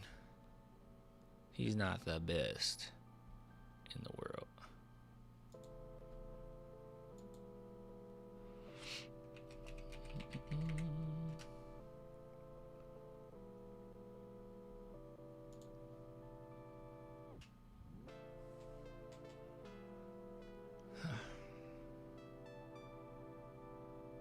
Yo, Clan told you we weren't scared of the Wolves. Chandler, don't play with me. You know how close that game was. Come on. And they're missing everybody. So just relax just a little bit.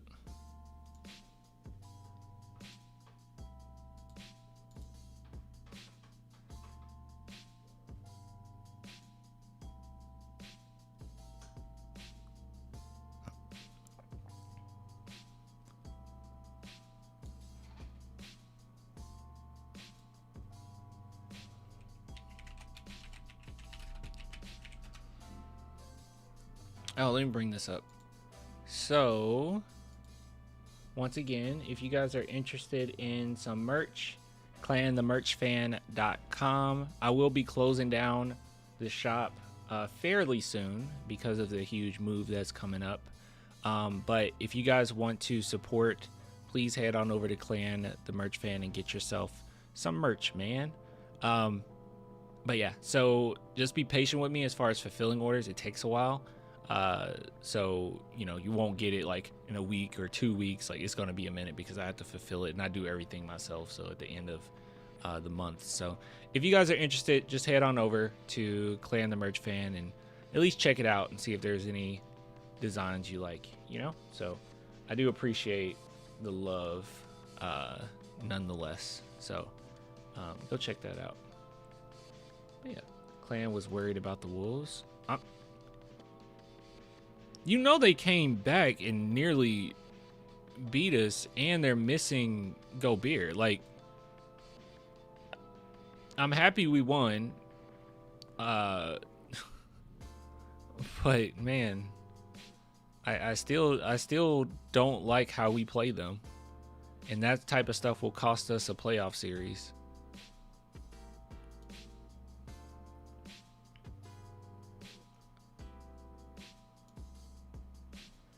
we had Devin, they were not coming back. You don't know that.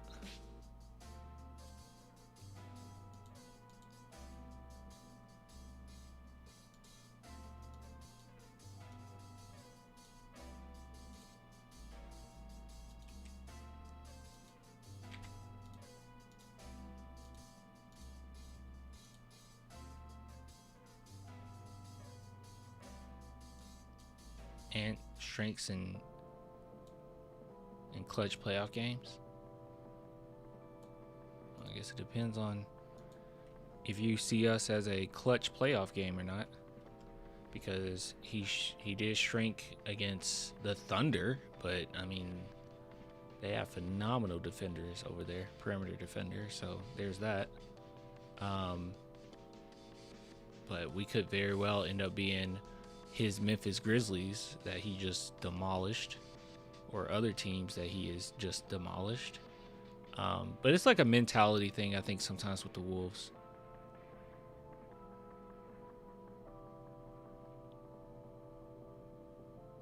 I won't. I was gonna ban you. I'm not gonna ban you.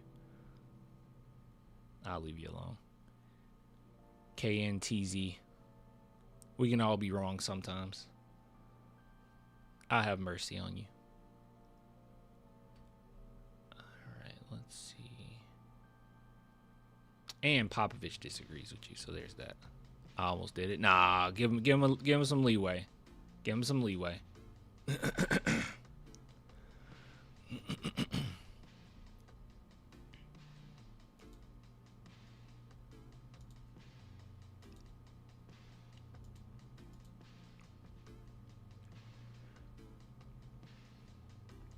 Thunder not champs if Hallie's healthy. I really hate that Hallie went down the way he did. He risked everything. I mean, what other situation do you risk it though, you know?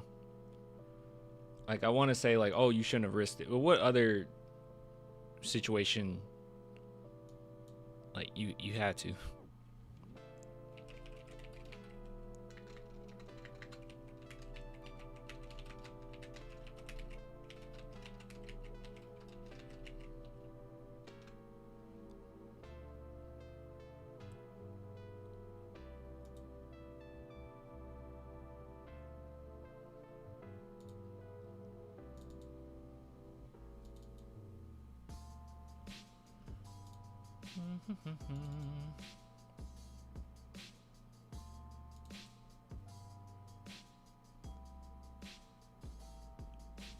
Rudy Gobert and Ernie. You know, I never actually, like, I've watched it, but I never say like I grew up watching Sesame Street. Like, I kind of didn't, which is weird.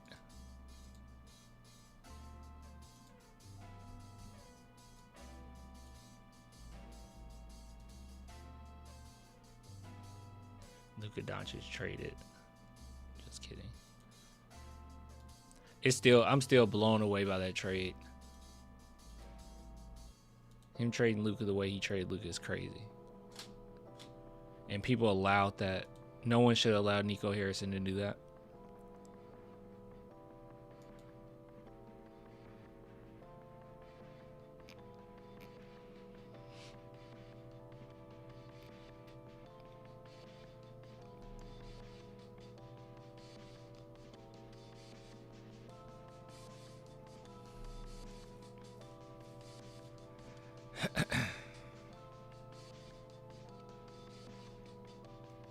Giannis to Knicks. That was funny watching your reaction. To what?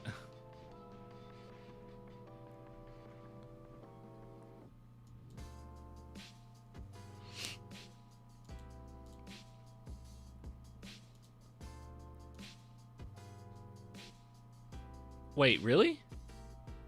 I thought he was joking.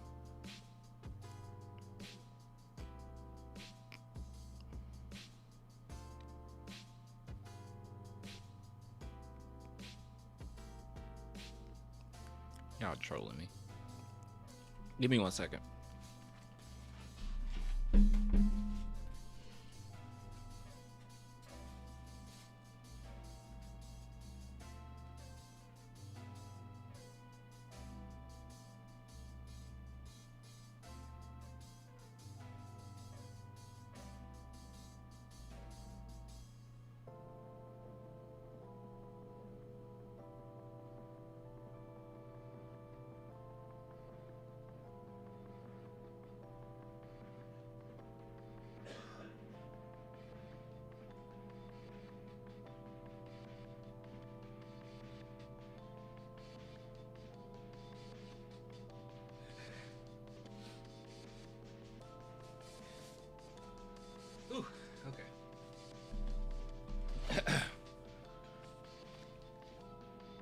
Sorry. It's a troll. Nah, they trolling.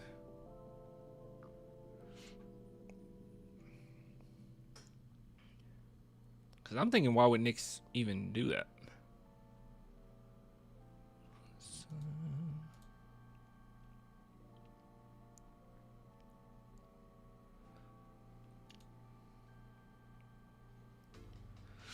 Clan, what flavor vape did you just hit?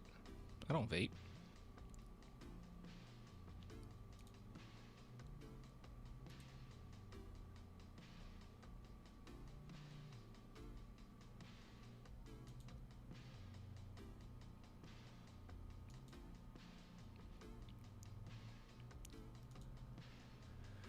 Ooh.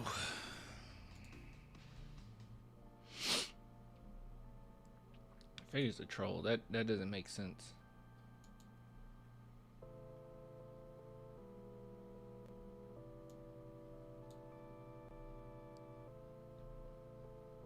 LeBron is being this year.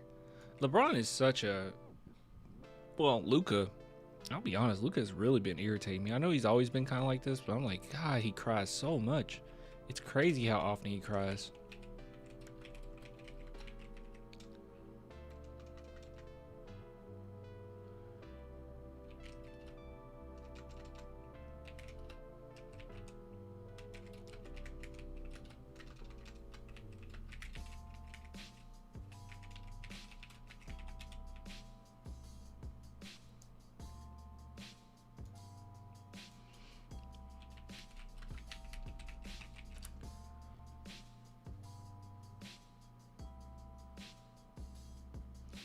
My bad, Clan. My little brother on my account with the Giannis and vape stuff.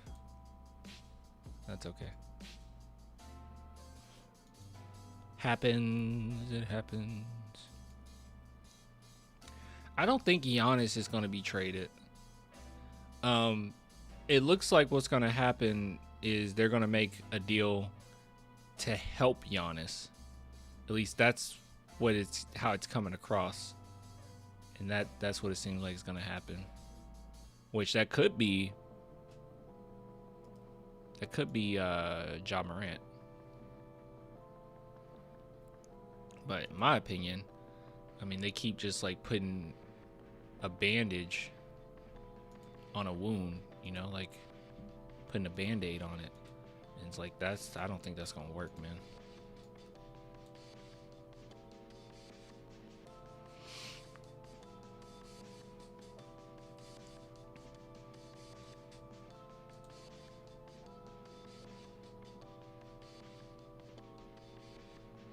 I think Giannis will stay. I think Giannis will stay too. I think Giannis stays, and then I think they give him another name, but like, okay. I mean, they're you know, one thing I really love about the new NBA is it's really exposing front offices. Like now you can say a lot about Adam Silver, which some stuff he implemented I don't like the 65 game rule. But man, oh man, has it really helped the NBA, making it where you have to genuinely build your team, and you can't just have a team full of super teams, like, or a team that just has superstars on it. Like it just doesn't work anymore. So yeah, it's just so nice seeing that.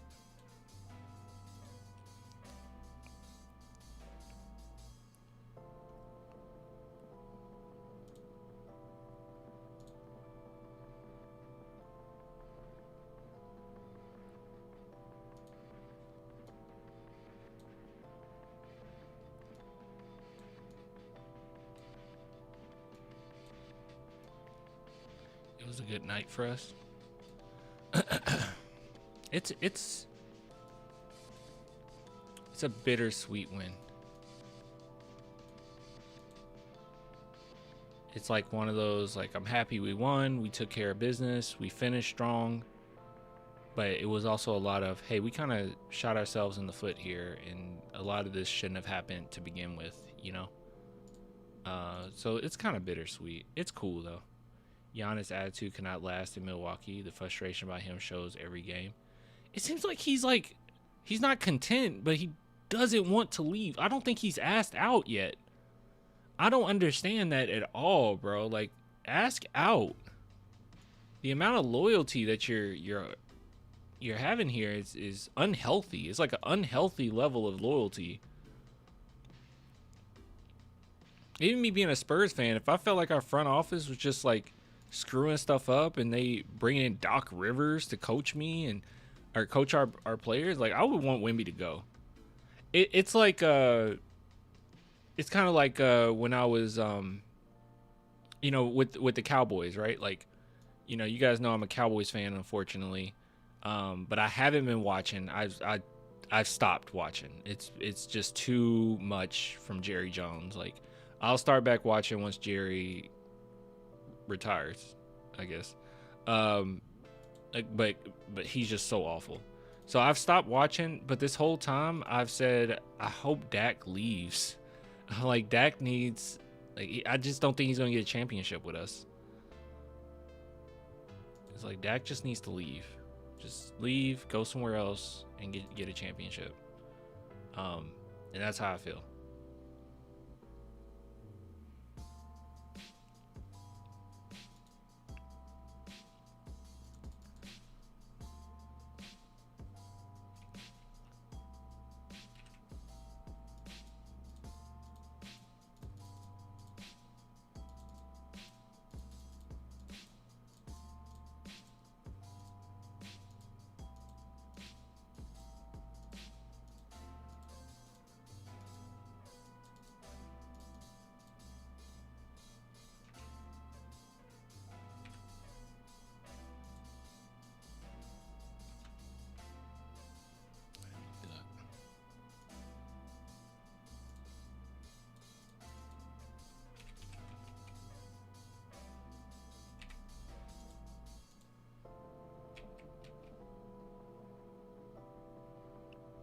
Computer just froze. Oh, there it is.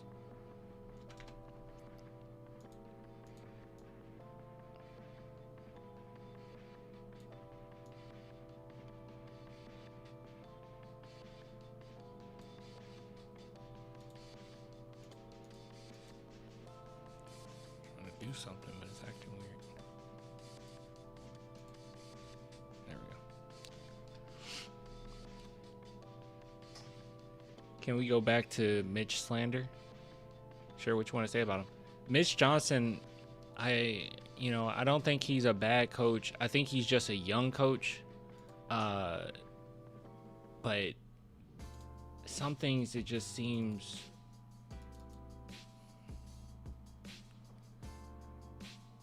he's so micro till I think he missed some of the macro. Like, some of the stuff is just so in your face, so obvious what you need right now. And sometimes you have to take, and I'm only saying this from Pop, right? It's not me saying like, oh, from my experience as this. Like, obviously Mitch Johnson coached circles around all of us, a lot of people. But all I'm saying is, just from what I've seen about, with Pop, sometimes you have to take, yourself out of it. Like, you have to take you got to let the game just play out, which he has done that plenty of times before, but you also got to put your team in the best position and then just take a step back. And, a lot of these games, he just says, oh, well, we didn't execute enough, or we didn't do this enough. And it's like, maybe it's not that you didn't just do that enough, and rather than, that, you just play certain guys, man. You can keep the game plan, play certain guys, and know when to use them and when to, and also, be, he's a good motivator in the middle of a game or whatever, but like, be somebody who, builds players' confidence. Like, certain players that I've never seen be down on themselves has been down on themselves this year. And with Popovich, is the complete opposite. Guys that are down on themselves, I see actually a lot of confidence by the end of the season, or more confidence as the season goes. And how is Pop able to do that, even though he is so quick to sit you? But Pop still can do it. He still had that ability. He will sit you and put you in the doghouse, and somehow, some way, your confidence is still building under Pop. Mitch, it seems like he doesn't I don't know what he awards. Like he doesn't rewards. He doesn't rewards you playing exceptionally well or you being a spark plug. Like he doesn't reward it with more minutes. I mean, look at Carter Bryant. Like he had that play where he got like 3 offensive rebounds in a row, it felt. And then right after that, he sat and didn't go back in the game. Like, why? Why? Reward that. Build on that. Let him get some more reps. We're whooping on this team. Let him get more reps. But somehow, some way, Popovich will sit you. You'll be in the doghouse. And you still more confident, being with the Spurs than you were before you got there. He rewards hooping. If he rewards hooping, then why is Harrison Barnes leash so long?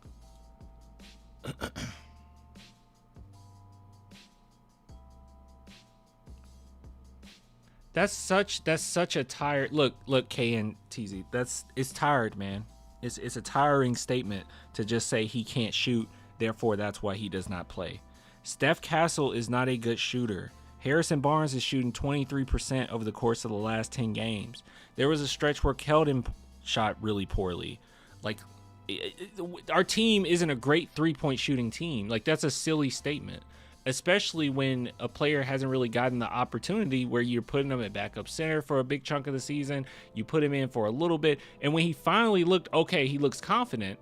He started off the season shooting some threes. He looked confident. You start taking him out of the starting lineup, put him in different positions, and then near the end, where we saw him most recently, he had a game where he went 2 for 2 from 3. His release looked great. He looked confident. And then the next game after that, you just take him out again. Like, I don't know what you mean by, oh, he just can't shoot. We haven't seen any progress because of how he's been played. And if that's the case, oh, you just can't shoot, then why does everyone else get that leash? What is Harrison Barnes bringing to the table right now that allows him to play, 20 plus minutes and start? What is he supplying right now?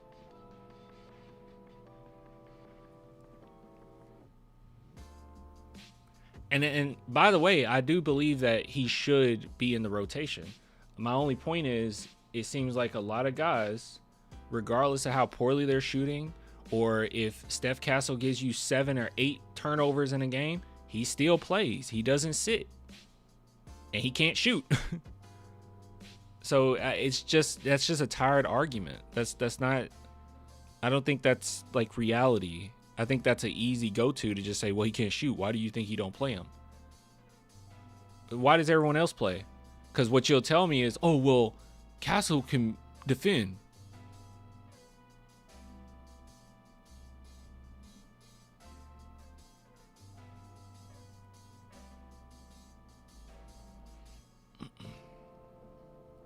He's a three-point specialist? I didn't know he was a three-point specialist. I haven't seen it for a while. What was the last team we went over?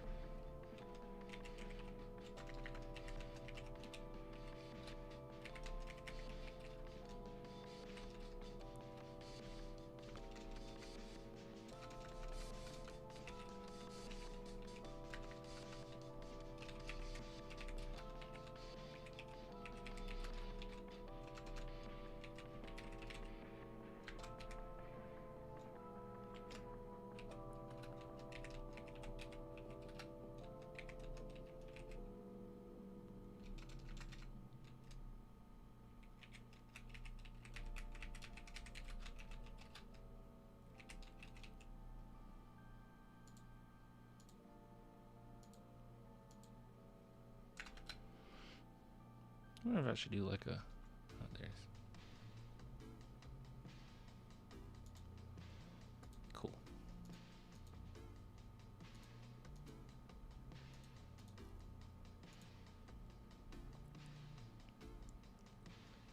I like Barnes, but he is not shooting threes right now. Barnes is fine. I've never been, you know, as you guys know this, like when I bring this stuff up, it's never for me to say, well, this player, you know, shouldn't play because he's not shooting well. It's always to give a retort to when someone says Sohan doesn't play because he can't shoot. My retort is no one on this team is shooting exceptionally well at all. So that can't be it. So like that's an easy go-to. It's really easy to go to that, but that's not what reality is right now. So it can't be that. So that's not me saying, oh, Castle can't shoot, Sohan should get all his minutes. No, Castle's more important. I understand that. Even without the lack of shooting. But my problem is, it seems like with every player, we can see the nuances and understand like, oh, they're important to the offense or defense or whatnot. And regardless if it seems like we can look past shooting, we can see past shooting, we can see basketball for what it is, where it's not all about can you hit a three. It's important, but it's not all about that. And we can do that with all the players in the world. But for Sohan, for some reason, we can just justify not playing him. I'm sorry, there's no justification in the world of justifications when you're playing against Anthony Edwards. He puts up 55 points on your head, and at the end of the game, a big stretch of the fourth quarter was literally just Wembanyama ball. It was Wemby versus Ant, and those two just going back and forth. There is no world in which De'Aaron Fox should have to be forced to guard Anthony Edwards to close out a game. There is no world in which Steph Castle, because you have to overly utilize him because you're not using other defenders, that he gets fouled out and he can't finish off a game. There is no world in which you have Harrison Barnes guarding Ant and Keldon Johnson guarding Ant. You should not be guarding Ant by committee. We have too many talented defenders that you can give him at least a more difficult time than what we did. That's all I'm asking for, is give him a more difficult time. If he shoots over the top of 6'8" Sohan, so be it. If he shoots over the top of Carter Bryant, so be it. If you actually play Sohan, then Castle would have been able to play. If he shoots over Castle, just like the last game we played against, so be it. But this is not, you didn't have to do that. So there's no excuse for saying, well, he can't play because he can't shoot. What shooting did we need from anybody in that fourth quarter other than Wemby? What shooting did you need? What did Harrison Barnes do for you in that stretch?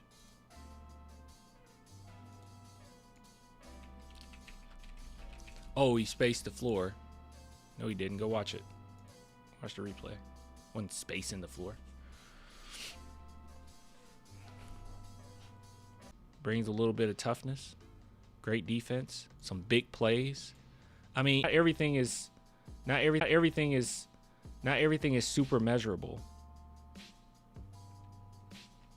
Not everything is quantifiable. Like, it's pretty difficult to pinpoint what we're talking about here.